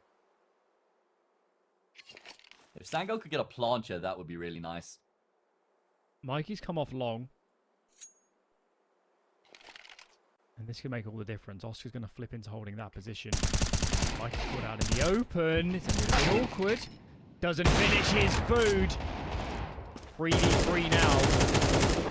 3-man advantage for that T side. They decided to drop and try and route, I guess, towards B. It's a decent try. It is good damage, but it's not a round win. Yeah, and that was actually on the cards at one point. They're potentially winning the round for Sangal.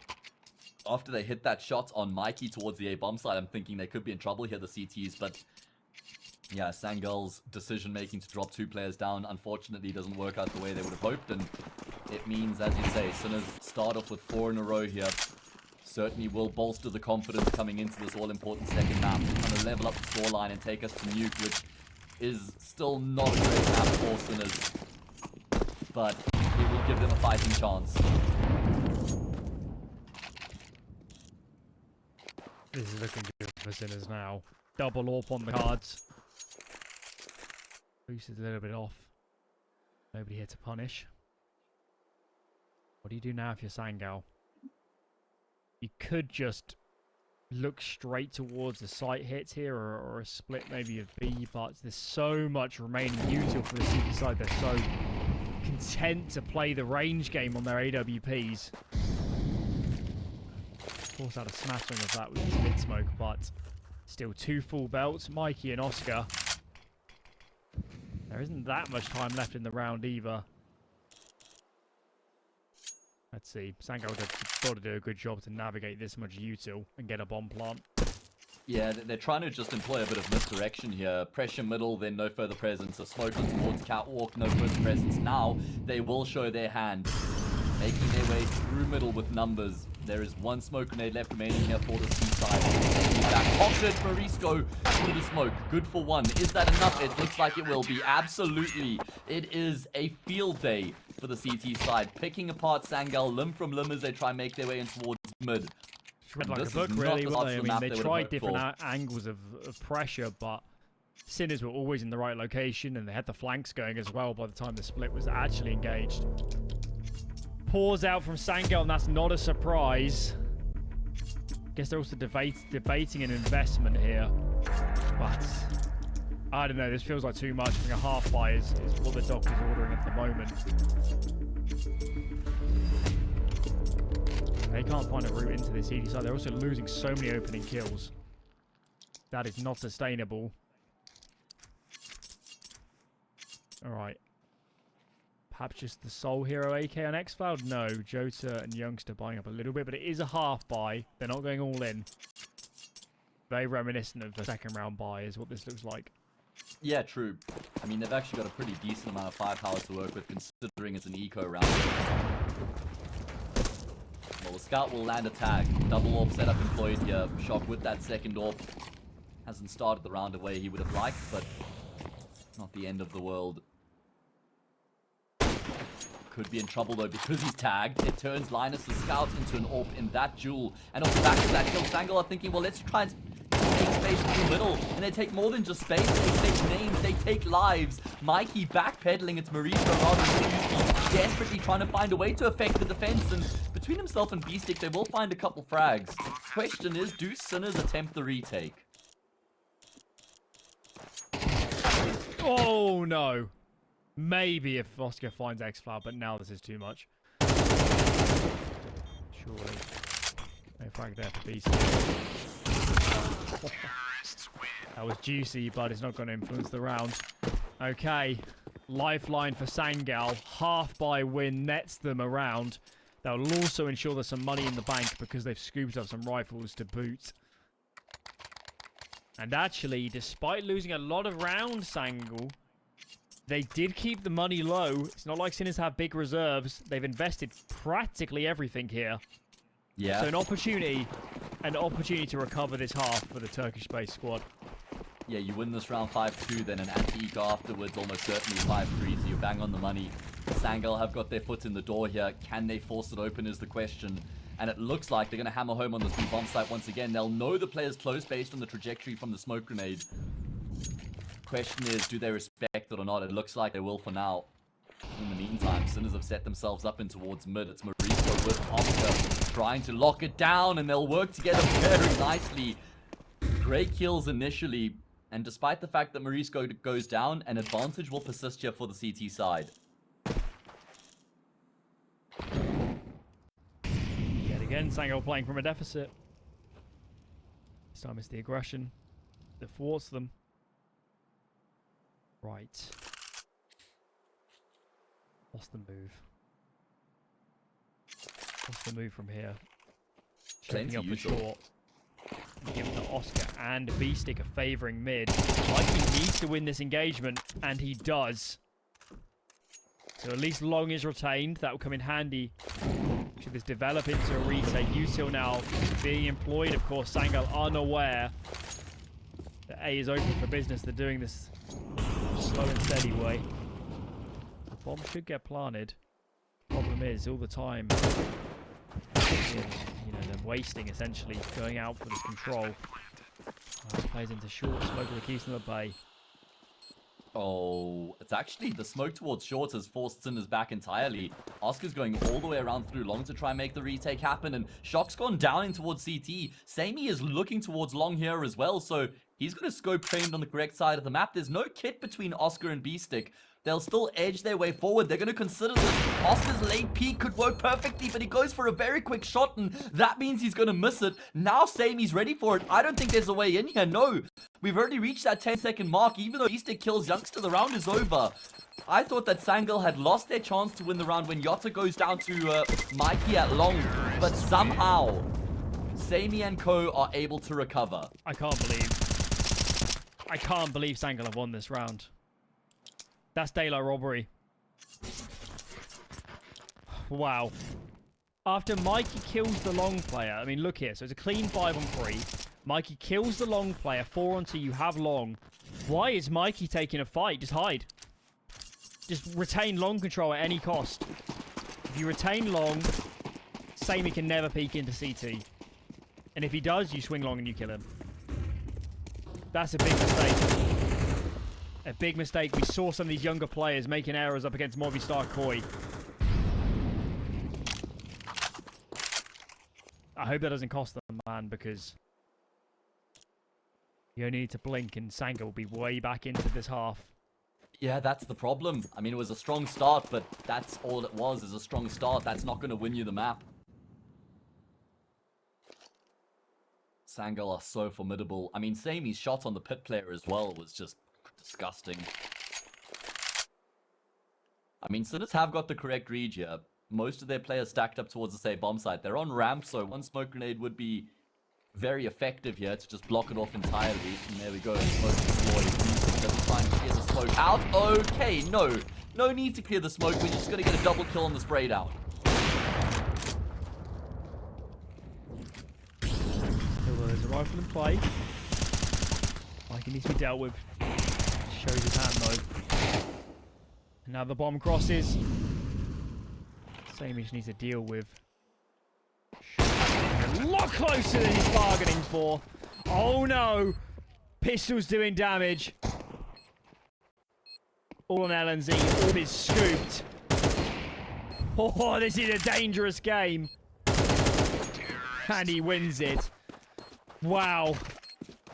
I mean, it feels impressive. It's a good save from LNZ, but that's all it is. It should never have got that close. Sangal, they've won a half buy, they've won a 2v4, and they've just survived an almost loss against Pistols.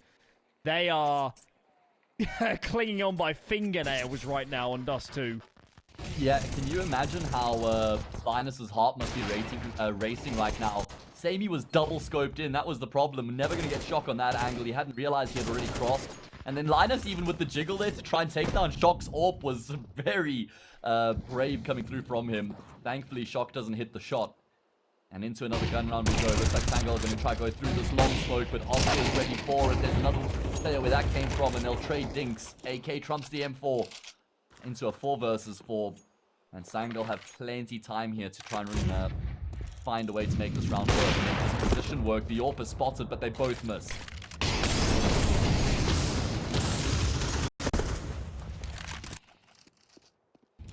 How does Oscar escape? Surely he doesn't, right? Posted in pits. That's how you get out. This man speaks the language of hit shots. Youngster, though, collects the aggression. Marisco is down. Shock, though, unexpected. And now these remaining players are a little bottled in. X-Cloud is ever so low. Can send him in first. LNZ will be here for the trade. Feels like Sinners have to have them so contained. I don't know where you go. No avenue is safe. Yeah, no obvious options for them either. So they're going to have to try force their way through somewhere. I mean, right now, the best option is mid. Just steered in that direction. In timely fashion, he will be able to get a kill. Linus has the bomb on his back. Shock is in towards tunnels right now. And Linus had just cleared that. Didn't see Shock. He might still be able to get up towards this B bomb side. It's just all about the timing. And the CTs aren't certain that he didn't make his way up short onto Cat, right? Like, that might just be in the back of their minds. But Shock, oh, he's missed the shot. Linus has a chance, but only for the briefest moment. Shock will finish off the round. Good double kill coming through from him. And, I mean, that double push in towards mid is actually what makes the difference there. Because if Youngster kills the CT and there's no trade, then Sangal are straight back into the round at that point. See the problem now as well with winning close rounds. It's not like Sangal have economic reserves. Sin is looking comfortable here in some of these rounds, of course not all of them. Shock there. If Shock had been felled after the first couple shots, that would have been too much to bear. Okay, Sangal are going to force through an investment, but needless to say, the util is lacking. One smoke remaining. 1 minute 29. You better hope you avoid Oscar because there is just not the util here to deal with an AWPer.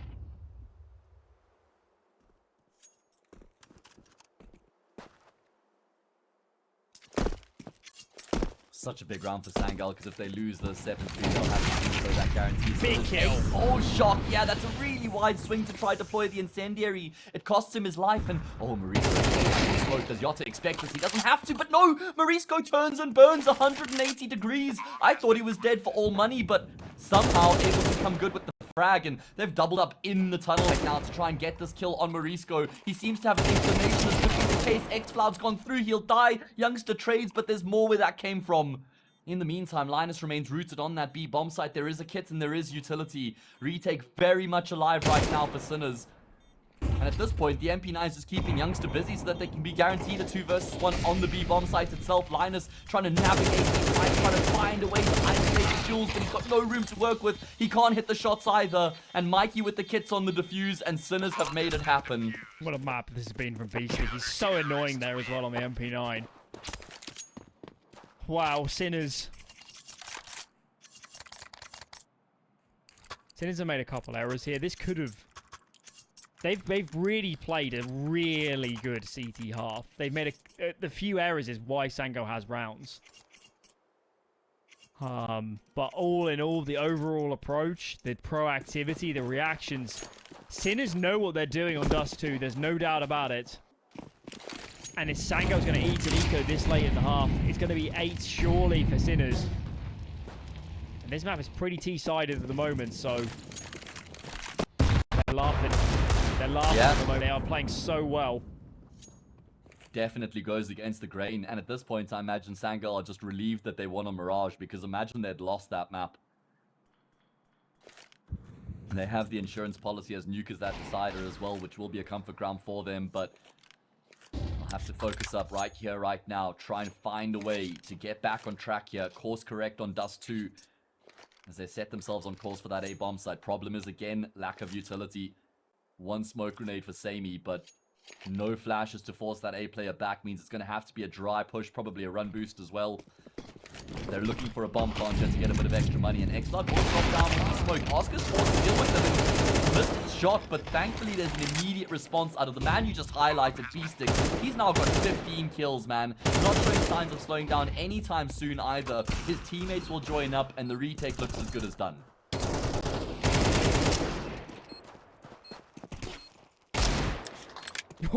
Okay.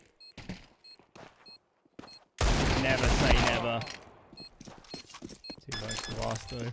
LNZ's just alive on every late round at the moment, as he was at the end on Mirage. But there you have it. 8 for Sinners. There's a few guns here, but it doesn't matter because this is the last round of the half, so they'll be buying up anyway. And they need to save into a following. This is just damage limitation for Sangal, isn't it? They've struggled so much on gun rounds in this half. Yeah. So much. They've lost a lot of opening duels. They've really struggled to get map control without losing numbers, and much more importantly, getting hesitant and then ceding ground and getting flanked every single time. It feels like this is a nightmare.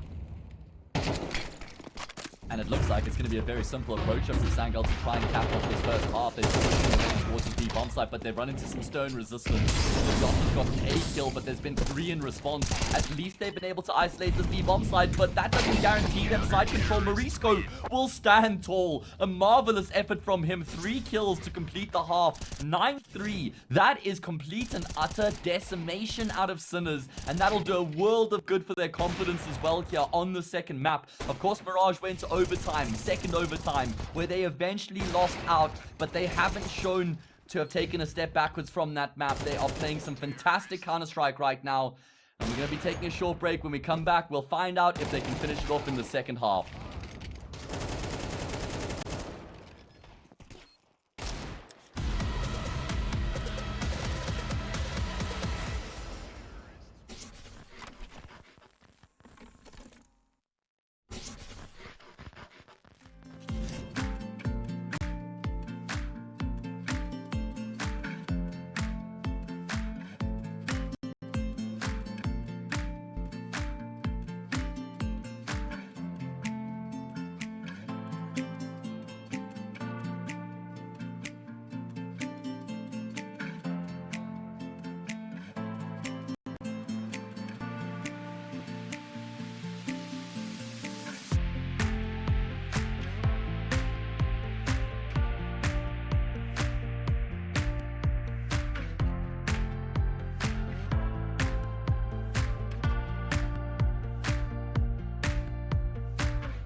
Second half of map 2 about to get underway. It was a masterclass from Sinners on their CT side, and they now flip to the favorite side of the map, Alan. They're 4 rounds away from seeing the light of Nuke. I fully expect to happen. You in the same camp? Yeah. I don't see a route back into this, frankly. If there is one, it has to be getting this half off to a good start. If you are Sangal, 1 kill found, but swiftly traded, long seeded to this terrace side. And it's just Samey on the A side of the map. He needs his teammates to push mid urgently to at least secure shore control. And who have we got? That is Morisco on the lurk. Oh, baby. Church. Got a job to do. Quiet, doesn't connect. Gets one, crucially, before traded. 3-on-3 now. Yeah, now it falls on Samey, and he has got the cross on lockdown, under lock and chain. 3 brilliant headshots coming through from Samey to secure the pistol round here for Sangal. And that does start things off in motion exactly the way that they needed. I mean, the pistol round was a must-win round here for Sangal, and they've been able to check it off the list. We take those. We take those. That was juicy. I enjoy that. Whoa. This feels good. Real good all over. Right. What do we got here? Reasonably heavy eco. Oscar will scout again in the following. That's why he's bought one here. And that's what Sangal need to do, isn't it? They need to settle into this CT side. Obviously, this one's an eco, but early gun round wins equally will be critical. It's not insurmountable. We know in CS2 with MR12 that leads diminish quickly, but fine. And these kills could be all important. Yeah, I didn't expect it to go down the way it does, but they've got themselves a couple kills here on the T side. Shock's got the scouts as well. Probably a good idea to pass it to B-Stick, but unfortunately, it's not going to happen. Good cleanup comes through from X-Cloud Nade. M4 combo, the 1-2 punch to finish off the round, and they reduce the gap to 4. As you say, though, all eyes on this gun round for Sangal. This is going to prove whether there's a comeback on the cards or not.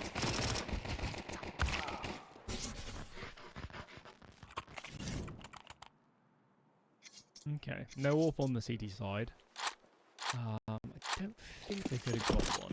No, nobody banked up enough cash, so... In on the rifles, and look at this, a 4A start, 4 for long.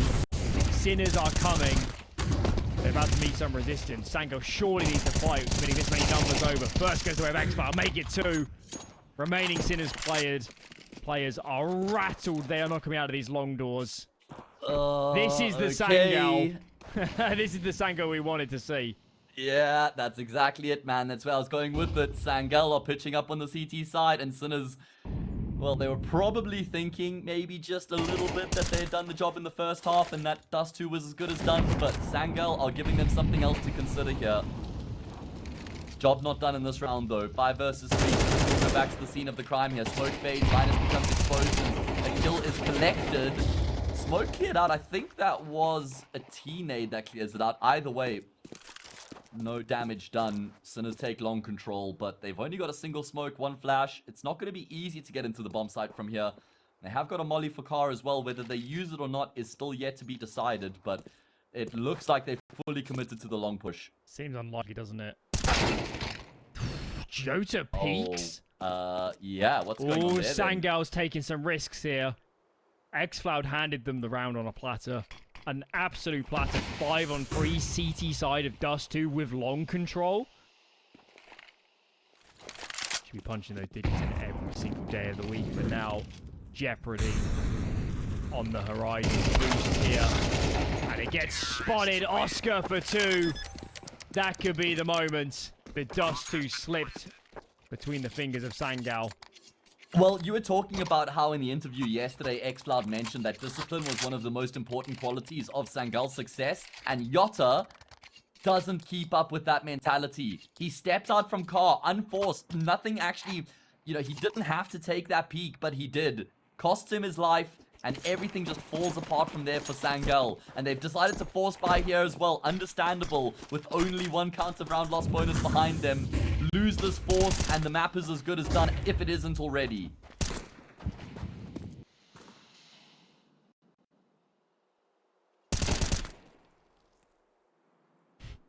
Wow. I don't know what to say. Just annihilated them. But cannot afford to drop the ball again. man. Look at him. Sangal should have converted previous, but right some of those wrongs. 4 alive. Even better. Echo can scout an AK. Look at that. 4 AKs for the defense. Money in tatters for Sinners. Linus, my brother. You're a man possessed? I mean, it looks like he wants to get himself to Pro League. He did have a fantastic performance on Mirage. 30 bomb on the first map. I mean, obviously a lot slower here in terms of the fragging on Dust 2, but when it matters the most, he's able to come alive. It's going to be a 4-spy from Sinners if Sangal win this. 10-7, then an anti-eco 10-8. Game on at that point. They've saved themselves, have Sangal. But there's still a lot of work to be done here. And you know what? Losing that previous round might have been the wake-up that they needed to just stay locked in here, right? And stay fully focused.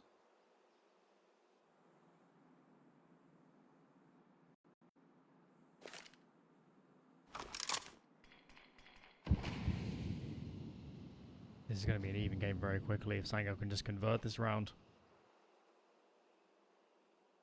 It's not a good buy. There's such little util. So much will hinge on the first point of contact. Looping back towards long. Jota is the only player around. Samey does have a flashbang to lend a hand. It's not been Jota's best map, is it? Had a good map 1, but not so much here, and now he's playing off angle. Here comes said contact. No nades. Just looking for fights. Oh, he's got no support. He's got no support, Alan. He's going to have to stand by his lonesome, and he's looking to try be proactive. He wants to step on them instead of getting stepped on. Unfortunately, it's just damage coming through from him. Linus, though, will reassume the position, get himself 2 kills as a result, and that keeps the numbers level. Guns are recoverable, though. And the round is very much alive for both of these teams. That's so low that it's got to be A for Sinners, and you can see Sangal agree with such a statement. Shock, though. 2 found. Headshots. Time. 13 seconds, though. Is there time? Crosses the bomb. Bomb gets dropped, but Shock makes it a 3-piece. Sinners. How they're winning these rounds, I do not know. But they are so close now to a 3rd map. It's beyond me. It's completely beyond me how they're winning these rounds. They keep on doing it, going against the grain, against the run of play. When no one expects them to is when they do their best work. And Shock, what a big round for him to get this triple kill as well. 15 frags in the map so far. Even though Sinners had the 2v1, they were working against the clock as well. Oh, and Oscar gets the collateral. That's the final nail in the coffin. If not the final, certainly a significant one. Hammers home on Sangal. B bomb side open. That's the read. And the controls are taken by Sinners as well. Samey desperately rotating. How's Linus gotten 2 kills? Both of the long players dead. This round's not done just yet. Yota phases through the smoke. And he's reduced it back to an even numbers game. I don't know what's happening. Nobody does. This is crazy. That was too much, though. Could have tried to be a hero. Linus here doesn't have body armor. And he has no kit, no nades. Been a wild round, but I think craziness from me to end here. Nobody presenting. This isn't possible. It's going to be 12 for Sinners. Oh my goodness. I mean, it always was supposed to off the back of the Oscar double, but it gets a hell of a lot closer than we thought it would. However, Sinners have earned themselves 6 map points. They're on the brink here of taking this to Nuke, the 3rd and final map waiting in the wings. And I'm really glad we're going to get a 3rd map here as well because, I mean, such an important game absolutely deserves both pistols. Terrorists win.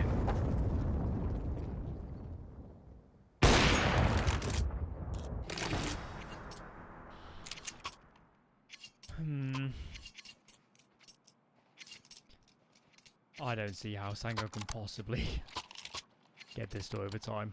The buy is pretty dreadful outside of the AWP. Here we see that opener again. Just 2 it happens. But it's such a crucial juncture. Good fortune finally coming the way of Sinners. Here we go. This is how they want to end it. Fast B round. Early smokes through. It's just youngster. 5-7 to his name. Quite so are early. Well, those are collected. 4v2 now. Bomb gets planted. So much util to go onto these choke points. We're going to a map 3. And I'm very excited about the prospect of the third and final map when there's so much in the balance. This is such an important game for both of these teams, these players, the organizations, the staff. It goes so much deeper than just a game of Counter-Strike. And Samey will fall. Sinners conclude proceedings here on Dust 2 with a devastating blow in towards that B bomb site. And that will see them as the victors to their own pick. The only sort of consolation I can think of for Sangal is that they won Mirage, mate, because, I mean, imagine they had actually lost that map in that first set of overtime. It would have been devastating for them. They had the insurance policy of the third map, and it's being called upon here. It's being invoked. Funny at Worlds, where this is a 2-0 for Sinners. But it's not. Nukes to come up next. We certainly expected coming into this veto, given the lopsidedness of the picks, that it would be a free map affair going down to Nuke in the end. But the fashion, the route we've gone to reach here was most unexpected. This map, outside of a few small mistakes in the first half from Sinners, they're a different beast here. They really do know their Dust 2. This will be a great map for them moving forward. But Nuke, I'm not sure what's coming up next. And certainly if you're Sangal, you need to keep a cool head because that map would have stung. You really never felt like you had a route into Dust 2.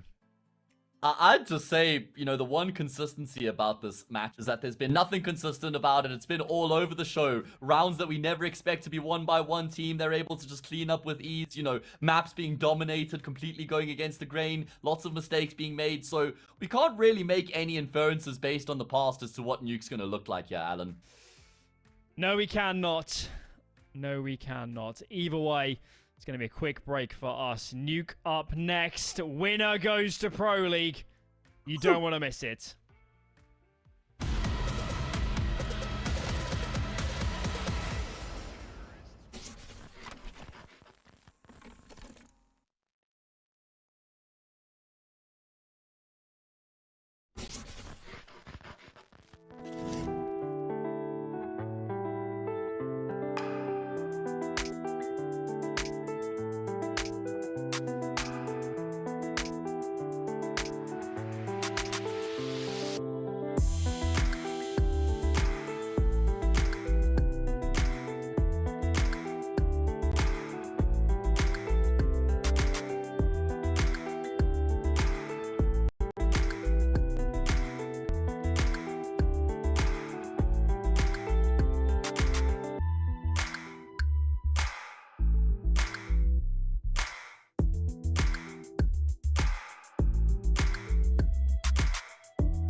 For the third and final time, we are back. We are going to a third map here in this all-important ESL Challenger League game. Sinners and Sangal have been fighting through the regular season, fighting through this playoff bracket to earn one thing, Alan, and that's for a spot at Pro League.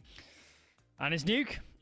It's Nuke between these teams. Both of them have played a lot of Nuke. Sinners, not necessarily the best map for them historically. They had a massive loss streak here, didn't they? What's that? 9 maps in a row. Won a few more as of late, but they did lose to Movistar Core in pretty handed fashion. So I'm not sure. Obviously, from the onset of the series, we felt like Sangal are probably the better team. But as the series is borne out, I'm not sure that's the case here and now. Averaged over a lot of games, I would say it's kind of a fact at the moment. But right now, Sinners are playing their best CS for at least the last few weeks. And that's all they need to do. Just survive the series. I reckon in a third map like this, you throw the stats out the window. Let's just highlight our player to watch, our Kadir player to watch here as well from that previous map. Xfloud, he had an okay showing. It was in a losing cause. He goes 16 for 15. He kind of held his own, and it feels like everybody around him really struggled. Still, though, it's not compared to the semi-finals. Well, not the same. I guess the lower bracket final. He's not in the same form he was when they beat Aurora. They'd love to have him back in that form. The individuals that beat them, the one that series against Aurora, really Jota and Xfloud. It's been LNZ who's been the best player in this series. So I'm not saying they've been missing. I'm just saying that if they want to go all the distance here, get this series over the line, the heavy hitters are the men that can do that damage, and Xfloud is one of them. Yeah, absolutely. He's definitely going to have to pitch up. As you can see on the graphic at the bottom of the screen, Nuke Decider if needed, and it is needed. We do require a third map to separate these two teams. Statistics point in the direction of Sangal, not only because we know that they do enjoy the map. We saw Sinners the other day on Nuke, and it wasn't a great showing from them. But I don't think that this is a discussion about statistics anymore or what's happened in the past, because what we saw in that previous map was, like you say, Sinners playing their best Counter-Strike. And they need to do it again. They do make some mistakes. They still are a team that, in essence, is playing with either two standards or two very, very new players. So whatever way you cut it, there's going to be holes. There's no way around it. There's going to be some mistakes here coming out from them. It's just, can the baseline be good enough? Can the individuals be great? Marisco's obviously had a pretty good series. Someone who didn't show up in their Movistar Koi game. But no. Yeah. I'm still leaning towards Sangal. I still feel like they're the better team. They beat Aurora yesterday. Maybe I want to see a little bit more out of someone like Xfloud. But I think their team play should be good enough to win this. If they can revitalize what they have had for the rest of the playoffs. If they play anything close to what they had against Aurora, they will win this. The thing is, though, it's a bit of a different beast when you've got the pressure on your shoulders. The qualification matchup you had to get to Pro League, the favorites as well. That heavy tag has certainly been weighing on them. So, I don't know, man. Like, they just didn't really convince me in that previous map. Even on Mirage, they looked very sketchy. I'd imagine there's a lot of stress in that camp right now. Whereas for Sinners, they're definitely in a better mental state compared to their opponents coming into this game, and that could make a big difference. I want to pick Sinners, honestly. I want to pick Sinners to win it from here, just based on what I saw on the map before and the momentum behind them. Yeah, I mean... there we go. Prediction's been changed. Shout out to production. There you go.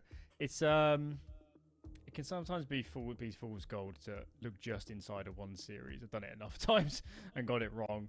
I'm a hopeful fool, man. Yeah. What can I say? But there's definitely a lot of worlds where this is already a 2-0 for Sinners. Yeah. Mirage was so much closer than I expected.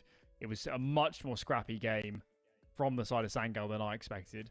It was really only in overtime that they looked like the clean team that we had anticipated coming into this series and the playoffs as a whole. So, yeah, only one way to find out really. It's going to be nuke between these teams because they both love a CT start, given the earnest at this point, and hopefully we are underway soon. Yeah, I will say my one real concern for Sangal going into this third map is their lack of experience. Sure, Coach Yumpy, he's been in this position a million times before, so he'll definitely be the player, or the coach, I suppose, who has to keep everybody level-headed and make sure that they aren't getting ahead of themselves, that the nerves are kept in check as well. Because you think on the opposite side of the server, I'll tell you right now, Oscar and Beestick, this is their hunting ground. Like, this is where we could see them do their best work. Yeah. Absolutely. We didn't see it though, did we, against Maurice Lokoi? It was a little bit concerning, and Oscar as well. Pushing the envelope too much. I don't want to see that again. Let's play safe. Maybe not safe, but at least an efficient way of play. Take calculated risks and get up in the face. Unfortunately, though, we have heard game is a little bit delayed, so we can take a pause. Hopefully not too long, and when we're back, we'll decide who's going to Pro League. We'll see you then.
One map to go. It's Nuke. One team is going to be very happy at the end of this. The other, fortunately, there's no exit interviews because they will not be pleased. One map to go before we find out who our second finalist is. Our second attendee via this route into Pro League. Of course, their chance at $100,000 in the grand final. 24 rounds to I'd go. argue that the prospect of qualifying for Pro League matters more than the money. Absolutely. Is there an argument there? Probably not. That's a cold take. That makes sense. It's Oh just my. a fact. I mean, It is. you can make a case that for an unorged team, maybe it matters more, but the way it sets up your season, the way it spirits you towards Valve ranking points, do not underestimate this. It matters for these teams. It matters, frankly, for their careers and the stability of their organizations. And is that a missed smoke to kick us off on Nuke? Here we go. Nuke is live. Linus on the angle, and he'll be spotted first. Forced backwards, so you actually can't do anything if the players crossing into secret. 3 have successfully made their way down, including the bomb carrier. I'm not entirely convinced that Sinners are going to end the round on the B-bomb site, though. They'll know they forced a rotation, but it's actually only Xfloud. Never mind, Samy's joining up with him as well. There's utility here on B-Stick. Mikey's playing the lurk role in towards the, say, bomb site. He goes, there's no resistance at all. Youngster's in heaven, and he might be inclined to eventually peek out to try and clear Mini, but Mikey's going to be a lot further forward here than he will expect. It's a bit of a awkward situation Sinners find themselves in. They now have to try and make their way up vent to get into the, say, bomb site. Youngster tapping away. Will fall foul to Mikey. Jota wins. Oscar gone. Oh, he is warm. He is warm. And finding heads. Beautiful display. And the team starts to develop its site. And the remaining Sinners guys. Rocking halfway. Surely this is impossible. Mikey, though, backs himself. Tuck any force fights. Peppers up Sammy a little bit more, but got to swing wide. Oh, it's awkward. Gets it over the line. Pissed around for Sangal. Felt like one of those situations where he hopes and prays he's going to be able to get across to deny the defuse, but unfortunately, it's not one of those situations where if I don't look at Linus, I can't see him, he can't see me. It's an easy kill for Linus on the cross there to defend Sammy on the defuse. And it will be Sangal who open up their account first here on Nuke to try and put behind them what happened on the map preceding this. Dust 2 was a disaster class from Sangal, but they're going to falling back on their proficiencies off Nuke. It's going to be a force buy here from Sinners off the back of the plant. They've got 2 little scouts and a Tech 9. Lights on util, but plenty firepower.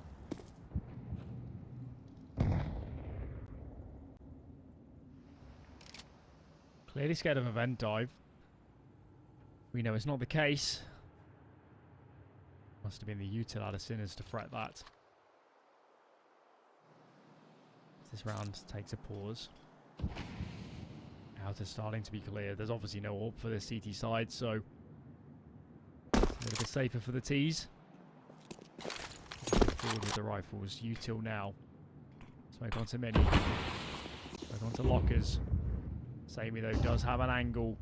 Plays around this red crate. Mikey gone. Nobody immediately available for a trade. Beastic finds it though. Jota now looking for a duel. Xfloud swings up from secret. So many fights here on Outer.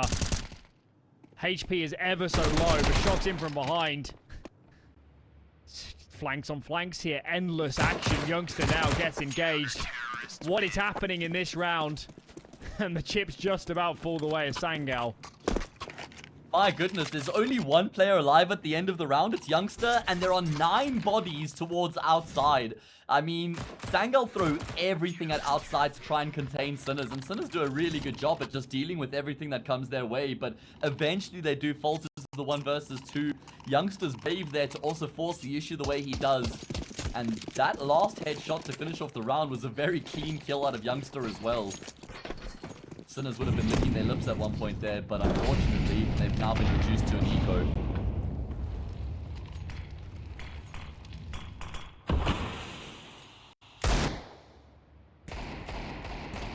Sangal need a clean round. So bad. Can't afford to do so many against the Pistols.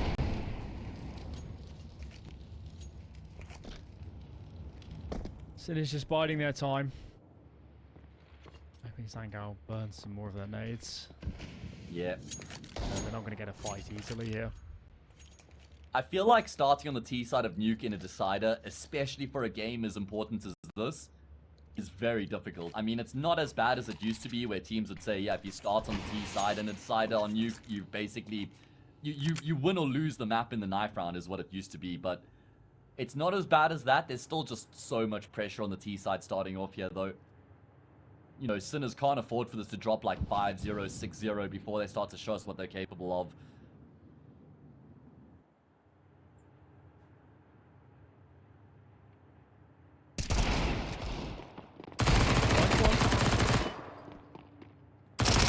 To ask. Joda cleans up shop. Alrighty. So, free for Sangal. They do keep around reasonably clean. He comes up next.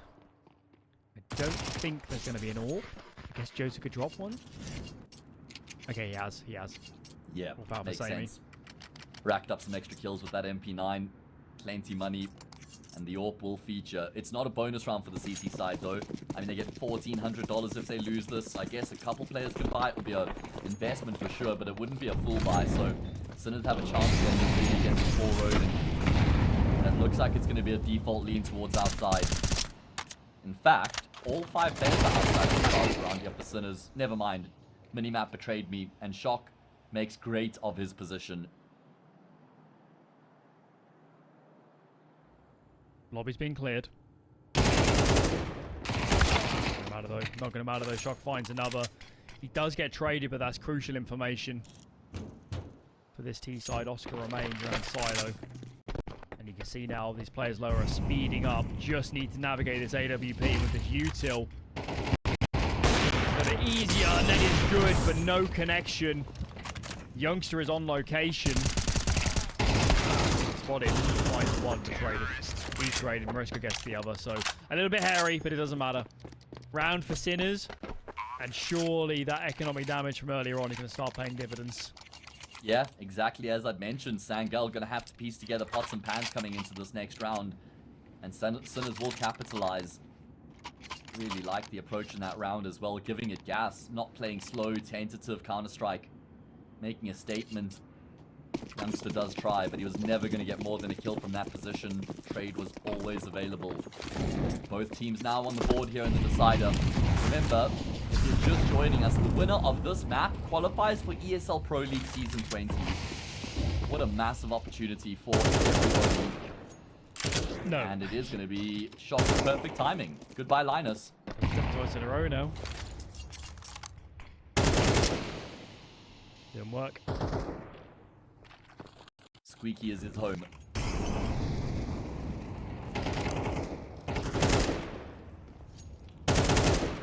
No real adjustment from Sangal. They're just content to sit back for now. Yet to throw cross smokes are Sinners. So nobody's playing on the lower side. Got X-Cloud in secret as an early warning system. And Sinners opting on time. Swing out his X-Cloud. Give this up, brother. Take the kill and just get out of there.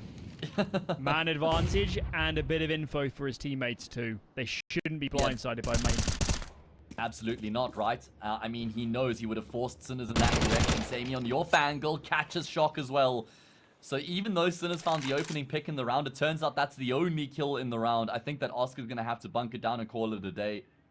Can drop a Galil in the next round. Just a couple counts of round loss bonus still behind them. Looks like he's feeling this one out, though. I don't think it's worth it. Honestly, I think just saving the AWP here is the best option. I mean, there's no way, right, with 18 seconds.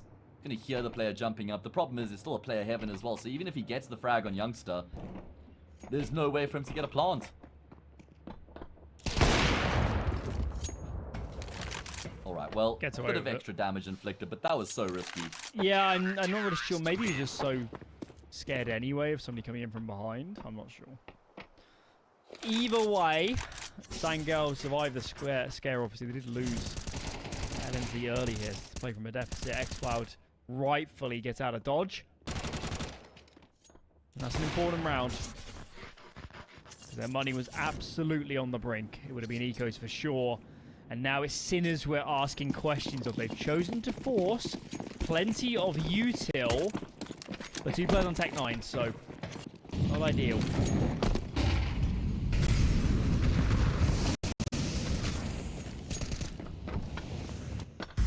Yeah, these half haphazard investments working out so far, back and forth.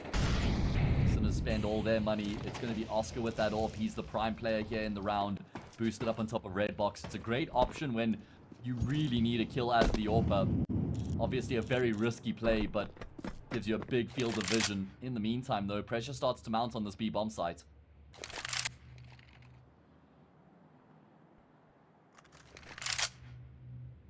Given ramp. Gone for 2 lower. 2 outer for the CT side. Hopefully they don't get caught in transition. The split's about to occur. LNZ catches Oscar. The numbers are evened. 2 B players have got to do work. Jota, nothing doing. He's caught with his pants down a little bit. Only finds the 1. Bomb has been planted. This is looking very good for Sinners. Oh, it's done. The round is over now. I think Linus has to just call it because Youngster's not able to get down the vent. And these broken buys continue to find success. Rounds continue to be traded back and forth. It's going to be Sinners who reduce the gap to 2. And again, we'll be playing against a pretty weak buy going into the next. So they can try do what they weren't able to a couple rounds ago, and that string consecutive rounds together and completely break the finances of Sangal.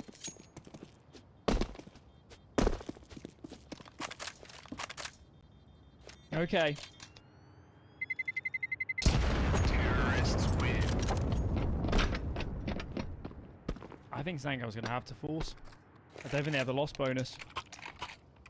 To eco this. Let's Definitely see. not. If they can save the guns, they could eco this. But they're going for the more aggressive approach, and I don't blame them. Yeah. Joker's had to this is buy the right himself call. out of a body armor here with dropping the M4. So the Deagle. Wow. They've been on such a knife edge this entire half. It's just going to take one go for Sinners to snap it, and suddenly they're going to rack up T rounds. Yeah, absolutely. That is what's on offer right now. Sammy looking to take initiative, looking to force his way into the round. Lots of presence outside once again. Sinners have got some information that's the case. They might try to get a move on here and towards the safe bomb site. They've thrown the wall of smokes outside to try keep Sangal focused on that part of the map, but I don't think Sangal are going to take the bait here. Oh, that's a massive kill. Huge kill coming through from Youngster. Now it's a 2-man advantage. Are we just going to continue the broken buy winning the round here? The half buy, the force wars in full effect. Somebody's got to win in the end. I think it might be Sangal. Sinners. Bad time to have a flat round. What do you do from here? Do you just consider a save? It'll put their money out of balance. I think you do save, right? Because Morisco and Mikey can buy. Sure, Shock will be on a Tech 9, but I think it's a better option than throwing these guns by the Committing here. wayside. Yeah, exactly. They will indeed save. Will indeed. Good round from X-Cloud. More of that, please. Yeah, I like the approach there from Sangal. Taking initiative, taking the fight to Sinners who have been going outside a lot. They find that kill, which heavily negates the fake from Sinners, right? Because after the kill comes through outside, Sinners still stick to the original plan, which is to try fake there, you know, throw the wall of smokes outside and hope that Sangal focus there. But because Sangal have killed that early player outside and there's no more pressure, they aren't really too worried about outside. I feel like Sinners had to probably cancel the original plan and then try and change it up afterwards.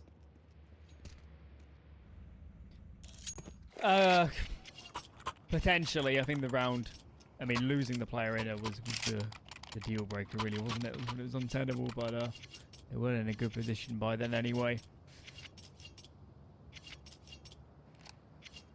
Feels like Sinners should have paused here.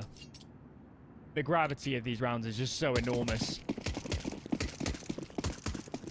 Right. 5-2, Sangal.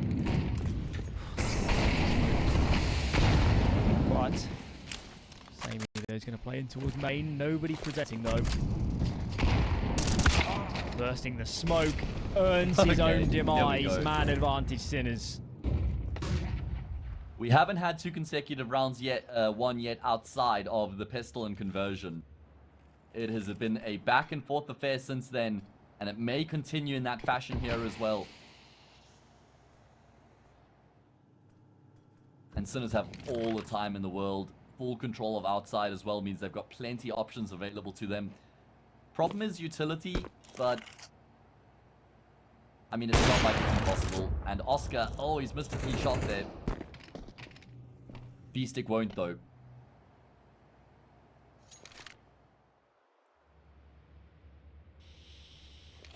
So Still happy plenty here info for Sangal though. Just to sit, aren't they? Let Sangal make the next move. They're playing ever so static for a team that's in a huge deficit. At least stack 3 on the same side of the map. They're relying on a huge individual outplay, I think, to salvage this one. Oh, Youngstown. He has to go massive. He'll catch the player with the grenade out. That will be wonderful. Youngster's going to be able to affect the situation here as well. He'll trade Youngster out. All of a sudden, blink, and it's a 2 versus 2. Samey's going to try and make his way up the vent. I don't think this is going to be considered by Sinners. And Oscar's actually left by himself right now. Because B-Stick's trying to wrap around outside, it means Oscar has no support. He goes down to Samey. That's round over. Sinners have faltered in a massive way. And what I was going to say is that Sangal still have plenty info because Samey is still secret. So they know that Sinners haven't pushed into the bomb side. That's what allows for Sangal to stay with 2 players towards the top side of the map. And it works out perfectly. I can't believe it. I can't believe it. You can't lose many of those rounds if you're Sinners. You just can't. Here's their second pause. And what do you discuss? Oh, this one's got to be an eco, surely. It's going to be 7 for Sangal, unless B-Stick does something incredible.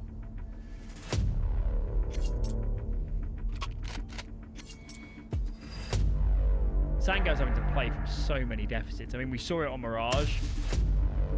Obviously, Dust 2, they couldn't recover them. I guess as a map, they're just not comfortable enough. They don't know the avenues. But here, it's a little bit of a different story.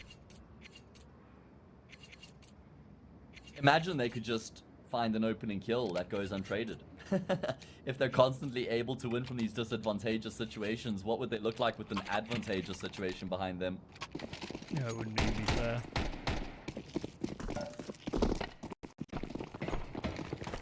Right, it is indeed just a lighter investment. B-Stick doesn't even get anything done on this AK. Where's he taking these towards ramp? Orpa up against him. Samey on top of the box. And I guess if they double peek him or someone takes the attention at the top of the screen, maybe a good duel could be. Should. Here it comes. But he connects. Headshot for Samey. Good on location now. And the punch is taken out of this hit from the T side. You know, Alan, there's actually a world in which Sinners go on to lose the map off the back of dropping that round where they've got everything going their way. Because that was the round to break Sangal's finances, and then they could really start to make some headway on their T side. But now it should be a 7-2 scoreline, assuming that they don't win the 3v5. I mean, they're not in an awful position right now. Problem is, there's no smoke to guarantee the bomb plant, and the longer they take here, the further that Sangal will get on these rotations. C4 will now be activated. This is looking a little bit nervy for my liking. Surely this is on Oscar. They need an avenue to play an afterplant. Decon, maybe that's an opportunity, but Corpus in the hammer and the anvil. Check player. This is too much to ask. This is already coming through. 3 alive as well for Sangal. 7-2. Oh. They're close to booking their flights. Yeah, they are. They really are. That's why I say Sinners losing that round a couple rounds back where they had a 5 versus 3 could cost them everything.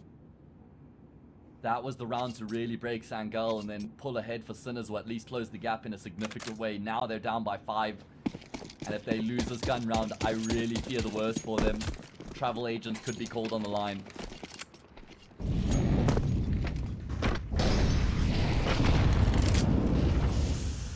We're running out of time, Sinners.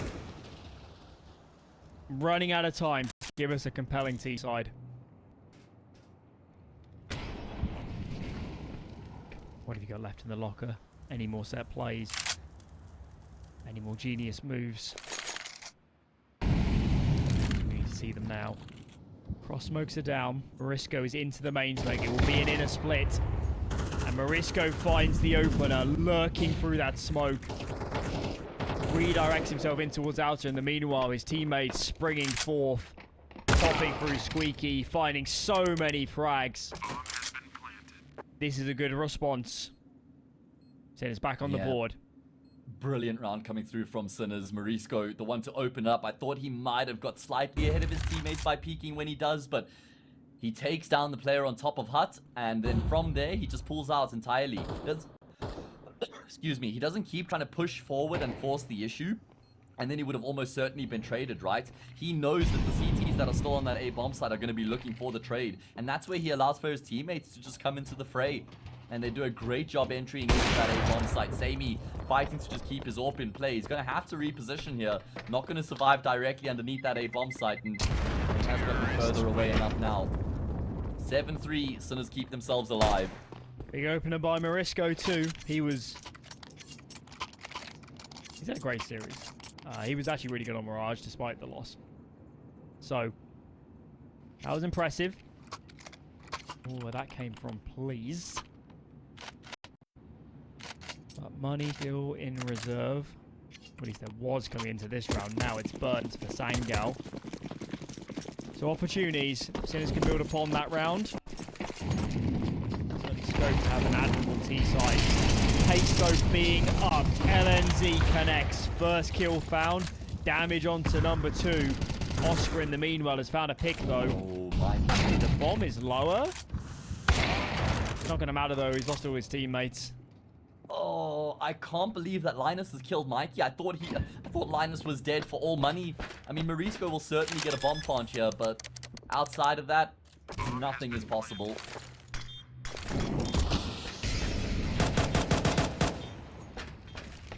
Nothing is possible outside of that here for Morisco. 1 versus 3.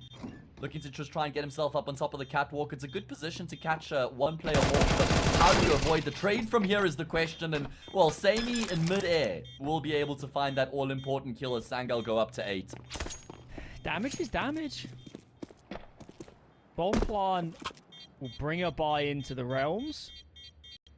And I think they'll go for it, because if they can win the following round... You know, it's the last of the half. It doesn't matter. There is no breaking the economy. They will have to buy. Of course, being round number 12. So ignore me. It's been a long series. 4 is doable. It's more the fashion. Of course, we had that. The early half was a lot of economic dueling. Nobody can establish money, but I've liked what I've seen from Sangal since they've had full weapons and full days. They look more stable to me. Check them out from X-Cloud. Straight into secrets, and Oscar is a lucky boy to be alive, isn't he? Yeah, certainly so. One of the more passive starts to the rounds coming through from Sinners. Normally they've got something going on, whether it's outside or pressuring Squeaky Door. Will eventually be pressure outside. It looks like this is what they tried to do a few rounds ago when Morisco died. But this time he's actually able to keep himself alive, and he will take Linus down. He even finds a second. Morisco is the king of the entries out of Mini. Sammy can't find a trade either. He's missed his opportunity, and 4 is looking locked in here for Sinners. Too much to do. Too much to do. Jota goes by the wayside. A strong round to end it for Sinners, as they crawl and heave their way up to 4 rounds on the T side. Will that be enough? One half stands between one of these teams and Pro League. Do not miss it.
One successful half is what stands between these two teams and a spot at ESL Pro League Season 20. Will it be Sangal? Will it be Sinners? We will find out after this half, or perhaps, maybe not, might need some overtime. We'll find out soon enough. My name's Hayes, joined by the wonderful Alan, and we're going to be getting into the second half. A big pistol round here for Sinners to set their half in motion in a way they would like.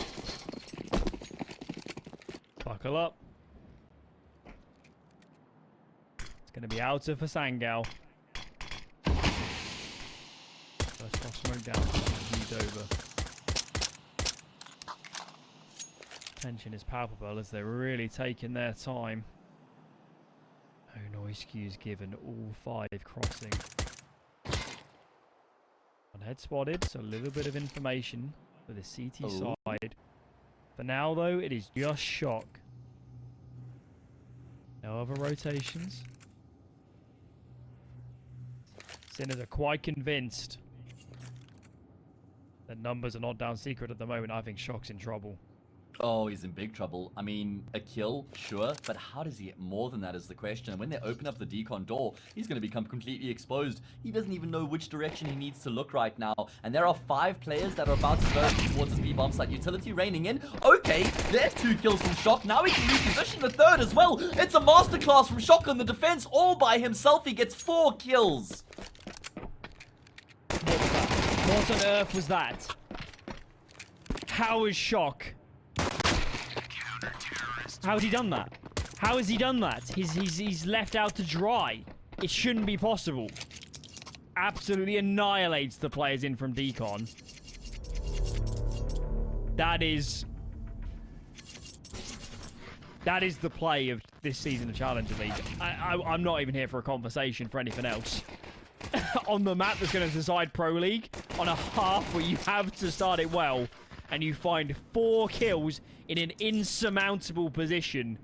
That is star power.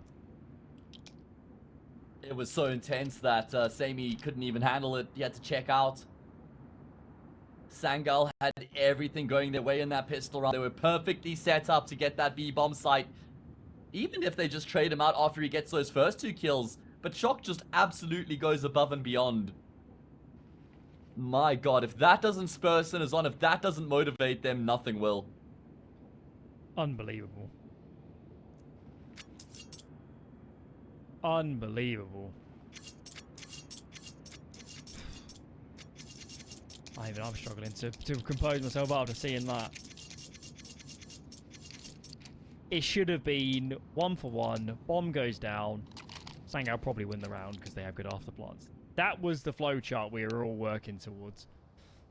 Instead, though,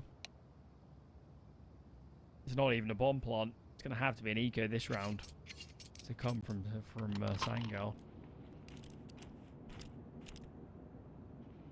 If Sinners win this series, man, they did it the hard way.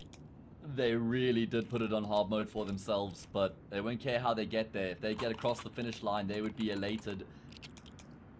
Remember, Sinners started in the upper bracket here in the playoffs to try qualify for Pro League. Because of their good run in the group stage, they topped their groups. They got their berth into the upper bracket semi-final. They won that game, and then they lost in the upper bracket final to Koi. Dropped down to the lower bracket. Sangal, on the other hand, they started off their journey in the lower bracket. They came into this with 1 life. They still have that 1 life after besting 9 Pandas, Aurora, 3D Max. Very big sculpts, but they might fall prey to Sinners here in the game that matters the most.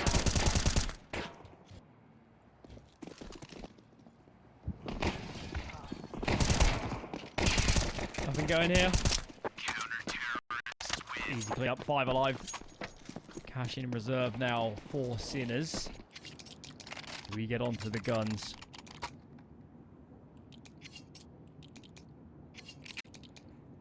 Sangal needs to keep a calm head. Yeah, they do. Nuke was always going to be in this series. In. They surely had a game plan. They obviously would be prepping for these games. We heard yesterday from XCloud that they put, you know, pressure on themselves to prepare for these games. They put time aside. They're not playing any other events at the moment. And obviously the gravity of a map this deep in a tournament like this, with the stakes of Pro League, let alone the tournament itself, they should be full focused. They should have a game plan for this T side, and they need to stick to that. They can't let what Shock just did lay in their minds. Yeah, that has to be left in the past where it belongs. Focus up on this all-important gun round.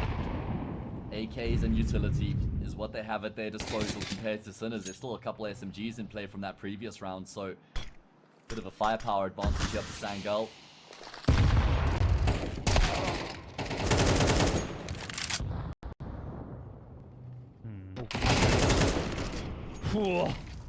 They're doing damage, but no frags found. A trio of headshots from these AK-47s. Net Sangal, a monstrous advantage. Mikey's on A. His teammate slipped down to the lower bomb site. Missed around was insurmountable. I don't know what this is. Otherworldly. It's not going to happen. Sangal are cruising their way to 9 and keeping plenty of players alive. Yeah, that's going to be such a big boost to their economy. As you mentioned, a lot of damage done here by Sinners, but none of it fatal. And a 9th round about to be picked up here by the T side. That would certainly assist in putting behind them what happened in the pistol round. It's always really important. It's a very important quality of a team to be able to not let things fester, not let them linger. And it seems like Sangal have done exactly that. Focusing on the now. Brilliant kills. Very good assistance there, teamwork to enable the kills that they get as well. Always jumping in on the gunfights that their teammates taking. Far away enough from that bomb explosion as well, so everybody will stay alive. And I'm a bit nervy for Sinners. I mean, they will have a full buy here. Shock and drop an M4 to Morisco. They'll have all the weapons they could ask for. But if they lose this next gun round, Alan, it's almost certainly game over for Sinners. It should be 11 for Sangal. And then only one gun round will stand between them and a berth to Pro League. Right. Let's see. Oscar, far from having an AWP. 10-10 for him. He's going to play with that gun. Number 5, he goes down towards lower. Yeah. It still kind of sucks, though, to have an auto shotty in such an important round. Way less than ideal. But we know how strong that shotgun is, and he's put himself in a good position to take advantage of its strength.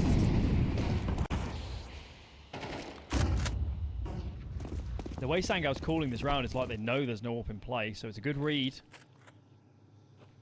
They're walking into the midst of a bit of a crossfire here. There's so many players around here for Sinners. They've left A and ramp fully exposed in favour of fighting for Alta. Needless to say, this needs to work. And it is. 2 kills already. Maybe Sangal can get some A control, but This would be a huge blunder for Sinners to lose this round. Not another 5v3. They can't find towards dead vent. His position now made known. He's down. Oscar's desperately trying to get up the vent, but he'll be denied by saying it's only V-stick towards the back of the bomb site right now. And X-Flood will catch a glimpse and he will take a life.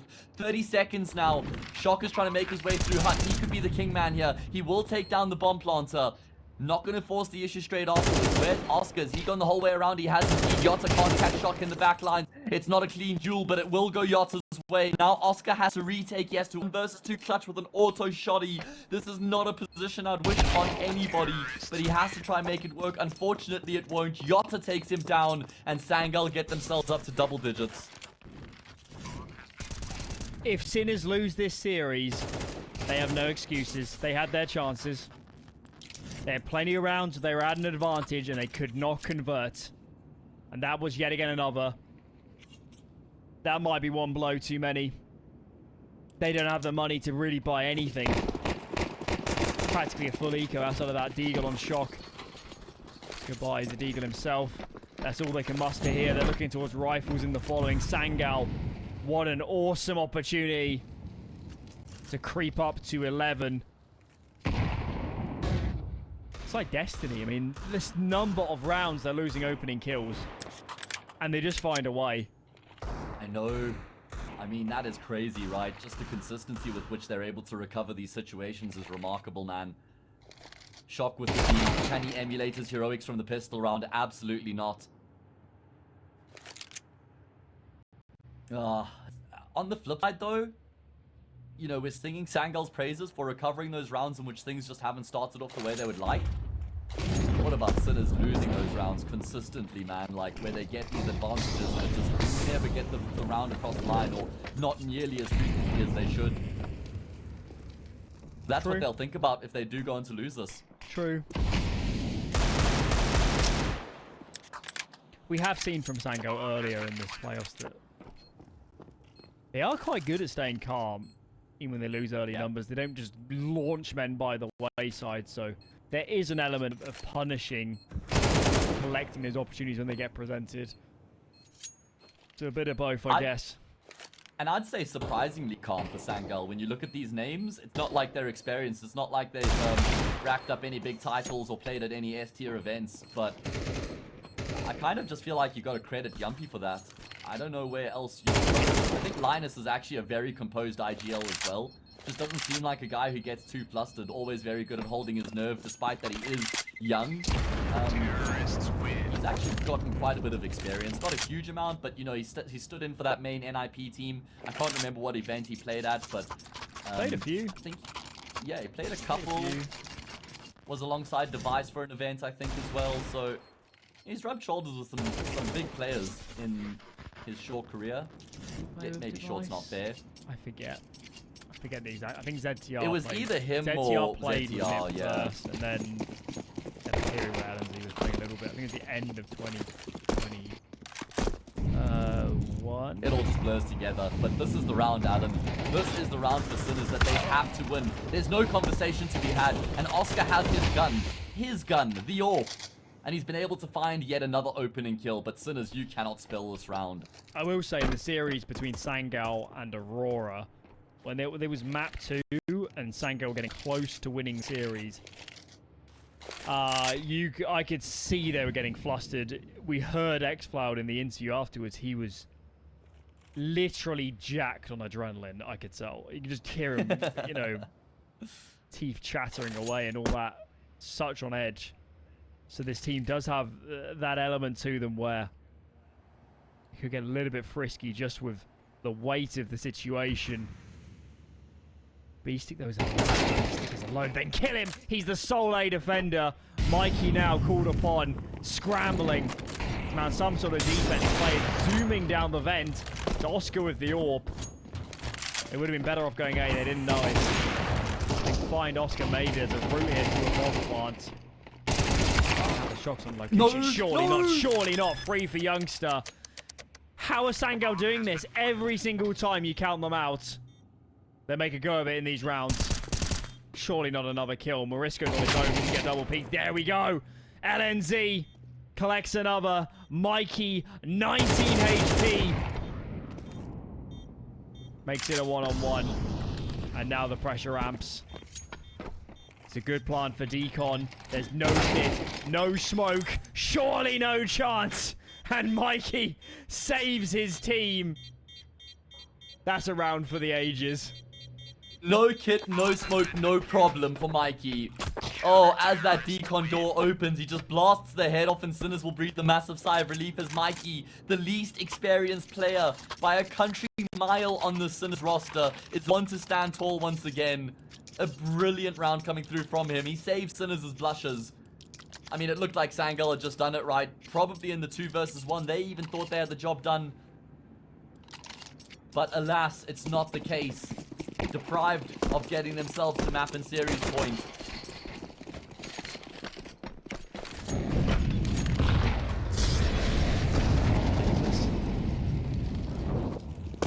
Poor, if the adrenaline wasn't spiked before, it is now.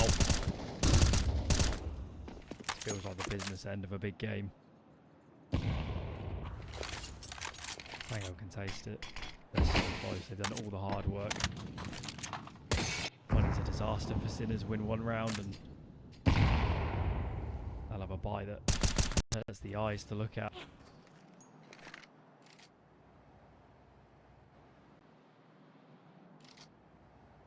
Sinners have nobody on the lower half of the map.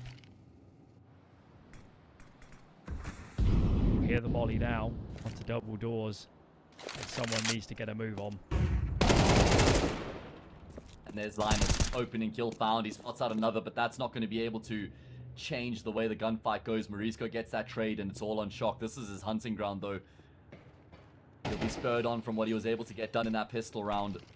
He's got support here from Oscar as well, who's going to probably try and get ahead of the smoke grenade. Oh, Yotta and Mike. Yotta spots the gun barrel. 4x3, though. Or otherwise just doesn't notice that there will be a trade from Youngster, and Oscar can't do much about it. He's been blocked out of the bomb site by the util, so there should be a plant at the bare minimum here. And it's going to have to be a retake for Sinners to keep themselves in it. I've seen too many to count Sangal out. Still, though, they need to win the first point of contact. It's compelling. Samey. Sub doesn't connect. Tagged up. Now it's all to do. 2 found. But 3 was going to be too much.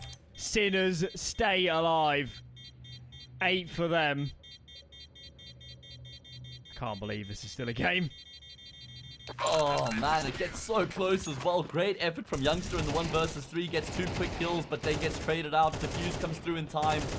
Sangal do their best work when they have the least at their disposal.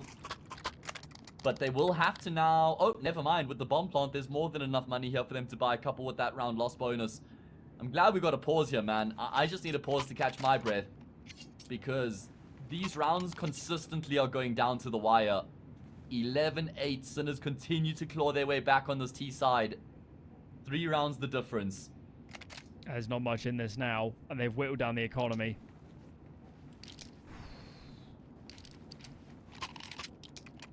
This is tense stuff. It's Morisco as well.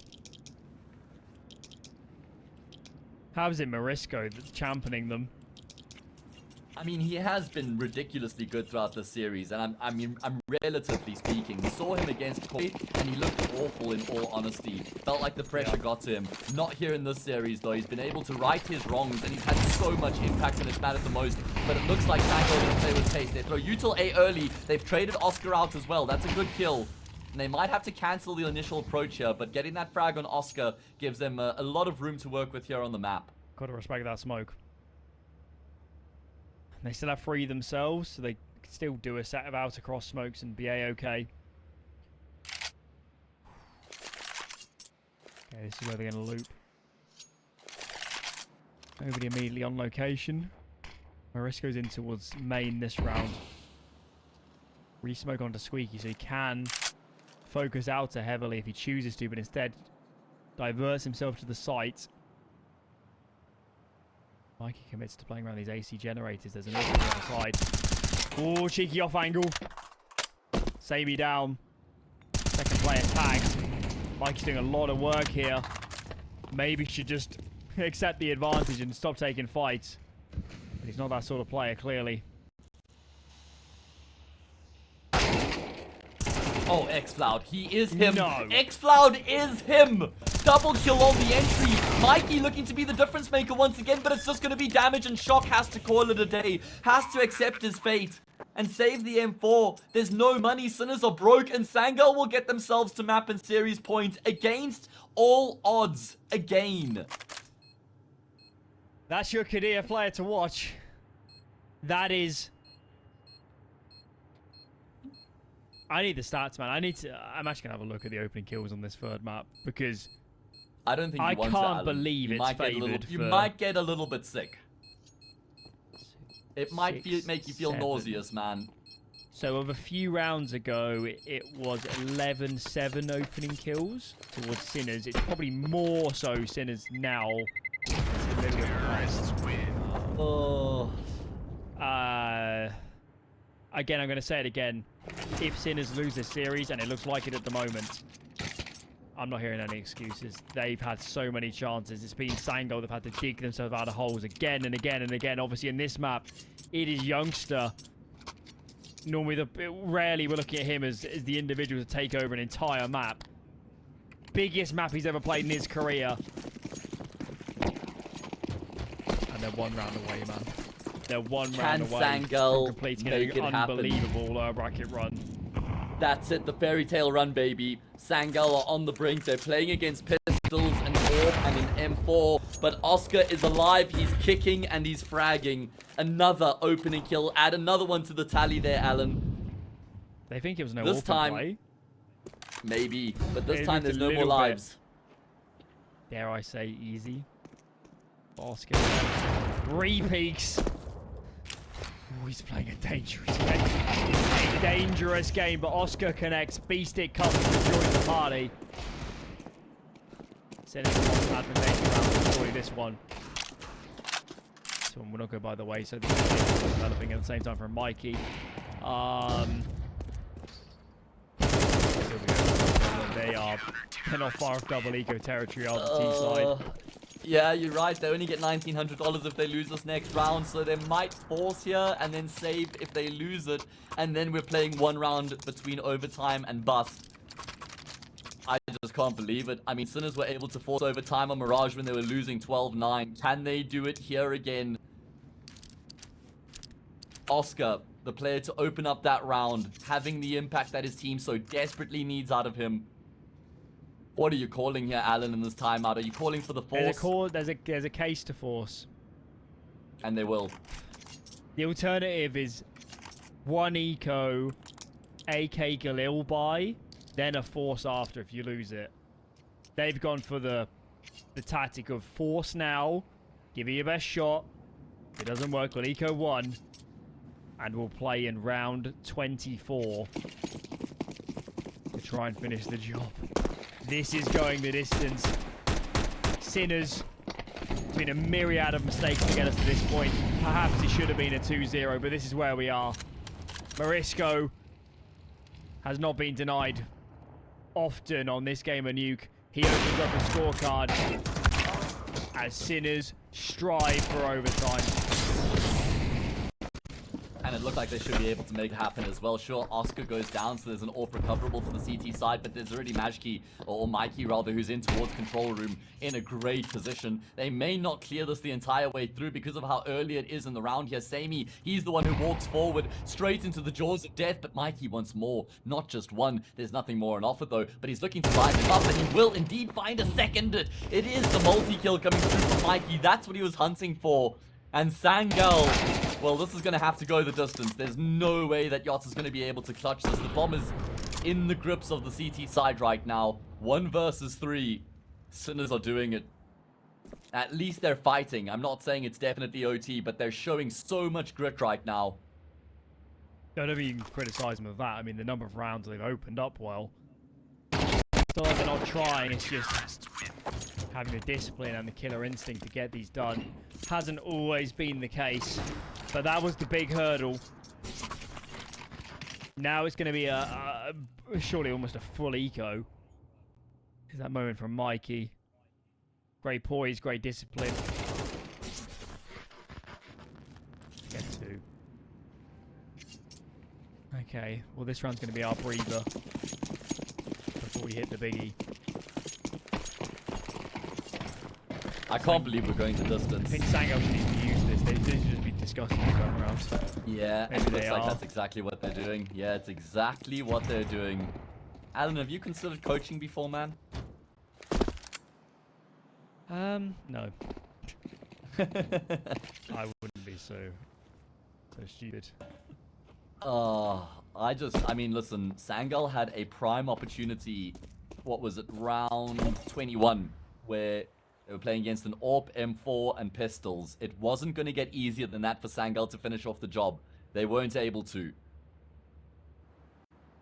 Now they have to do it on hard mode. It's going to be against a full buy in that next round. They'll have a full buy of their own. No AWP in play, that's for sure. It's going to be rifles across the board. It's been a series, though, of doing it the hard way.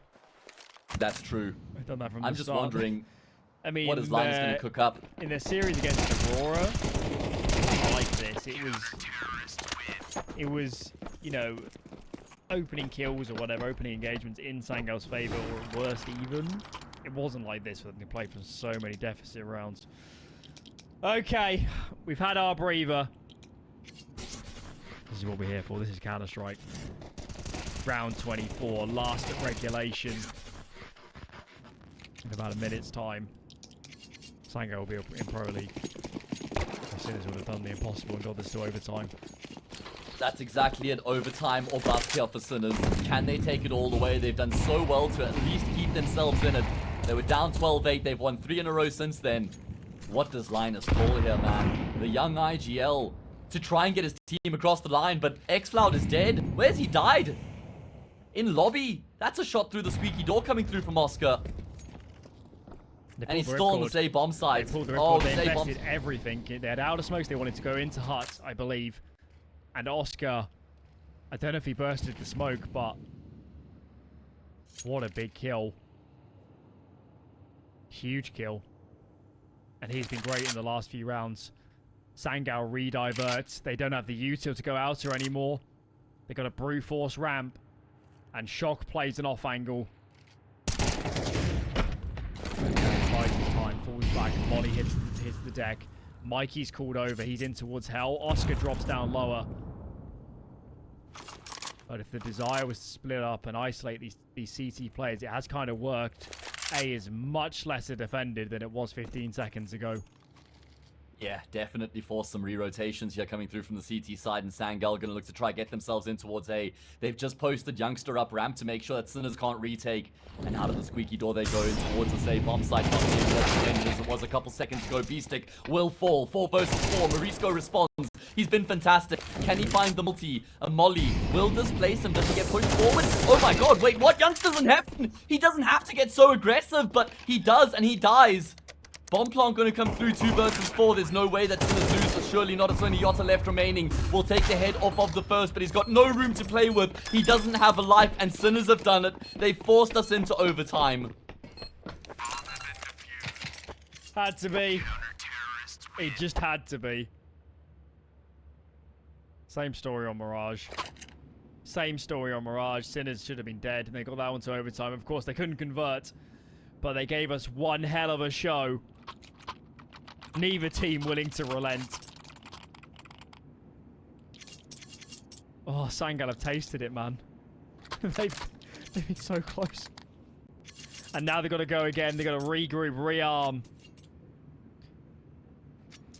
Overtime required. First to 16. Who wants it more?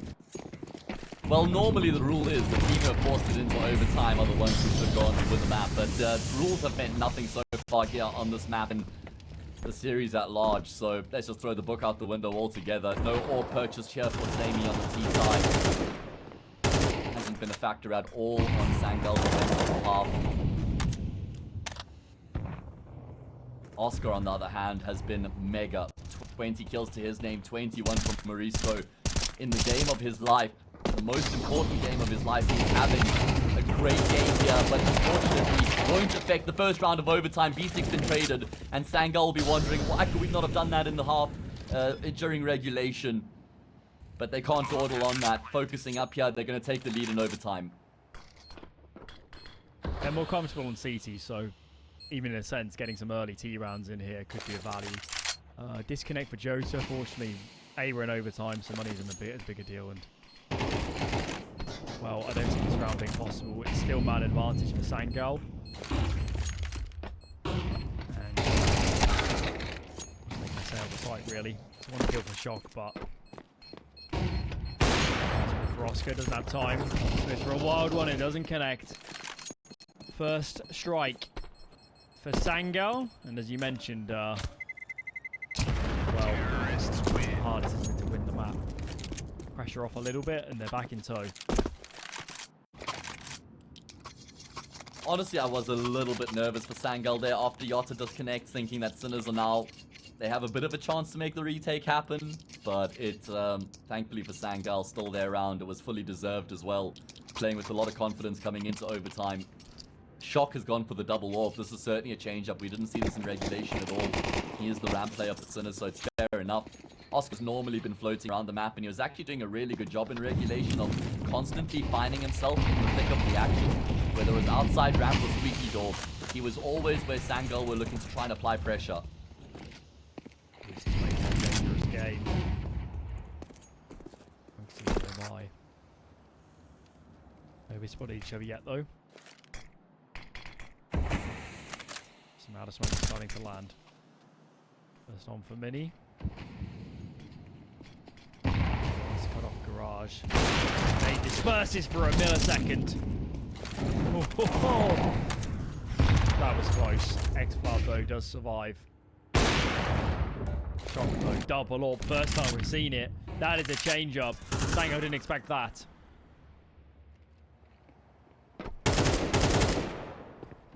Yeah, it works exactly the way it was designed. Although we know that Sinners have struggled in these rounds to get across the line. Doesn't look like that's going to be the case this time round, though.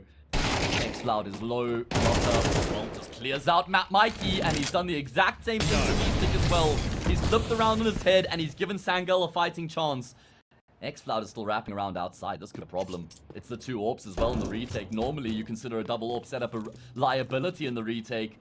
I mean, they will be in a position, I think, where they could trade for some guns, but the bomb plant's going to come through here from Yotta. It's the two Turkish stars to try win the round for Sangal. The bomb plant has gotten off the site as well. Yotta repositions, and he catches Oscar. It's happening, Alan. It is happening again. It's all on Shock to try to deny Sangal. A 1v2, he's got a kit, he's got a molly. But this AWP is not the weapon he'd love to have in this situation. And both of the Sangal players have now gotten a position to try play off of one another. He's being hunted down. X-Cloud's got the kill, and Sangal win the round. This is destiny. What is happening? Sinners can't believe it. Yet again. A near insurmountable round gets turned back. Jota's a monster. 14 for Sangal. 2 T rounds collected. They can make it the 3-piece. Surely that's going to be enough. There'll be no economic woes like there were at the end of regulation. This is overtime, baby. Well, that buys galore on the inside. Oscar, reminiscent of the Movistar Koi game, tries to push the envelope and hands over an opening kill. If Sangal couldn't convert so many deficits, surely they're nailed on to make it 15. Yeah, that's what logic dictates. Problem is, nothing has made sense in the series so far, so let's see if that'll continue to be the case, or if Sangal can complete a flawless first half of overtime here on the inside. Nate is out the smoke, but it's worse for wear here for Sinners. They'll be regretting that decision. They get 1 kill, but they lose 2 in the process. A 4 versus 2. X-Cloud's just charging it down through Secret right now. Trying to pull the rotations, trying to take the attention away from ramp, but Shock's not having any of it. He's still posted on the angle, and he has to get a multi. Needs at least 2. First frag found. Do they line up? Shock's been tagged. Yotta finishes it off. And now it's all on Mikey. Let's get the catch for that info. Sammy needs his teammate, and they're going to redirect. Mikey's ahead of the game, though. Already slipped his way up. Reposition. Look at this. Jota is convinced that Mikey can't have repositioned this quickly. Bomb gets tapped. Will they consider Hut? It's been a bit of time now. Slight jiggle from Samey. Time peeks out. Jota's ready. 15 collected. 3 shots to Pro League. And they're all going to be gun rounds. You will not get a better chance than this, Sangal. 3 map and series points. 3 opportunities for Sangal to stamp their ticket into ESL Pro League Season 20. On the favored side of the map, they went up 8-4 in regulation on their CT side. All signs point in the direction of Sangal getting the job done here and now. Can they make it happen? Sinners have fought so hard to get to this point, but it might all be for naught outside of the prize money itself.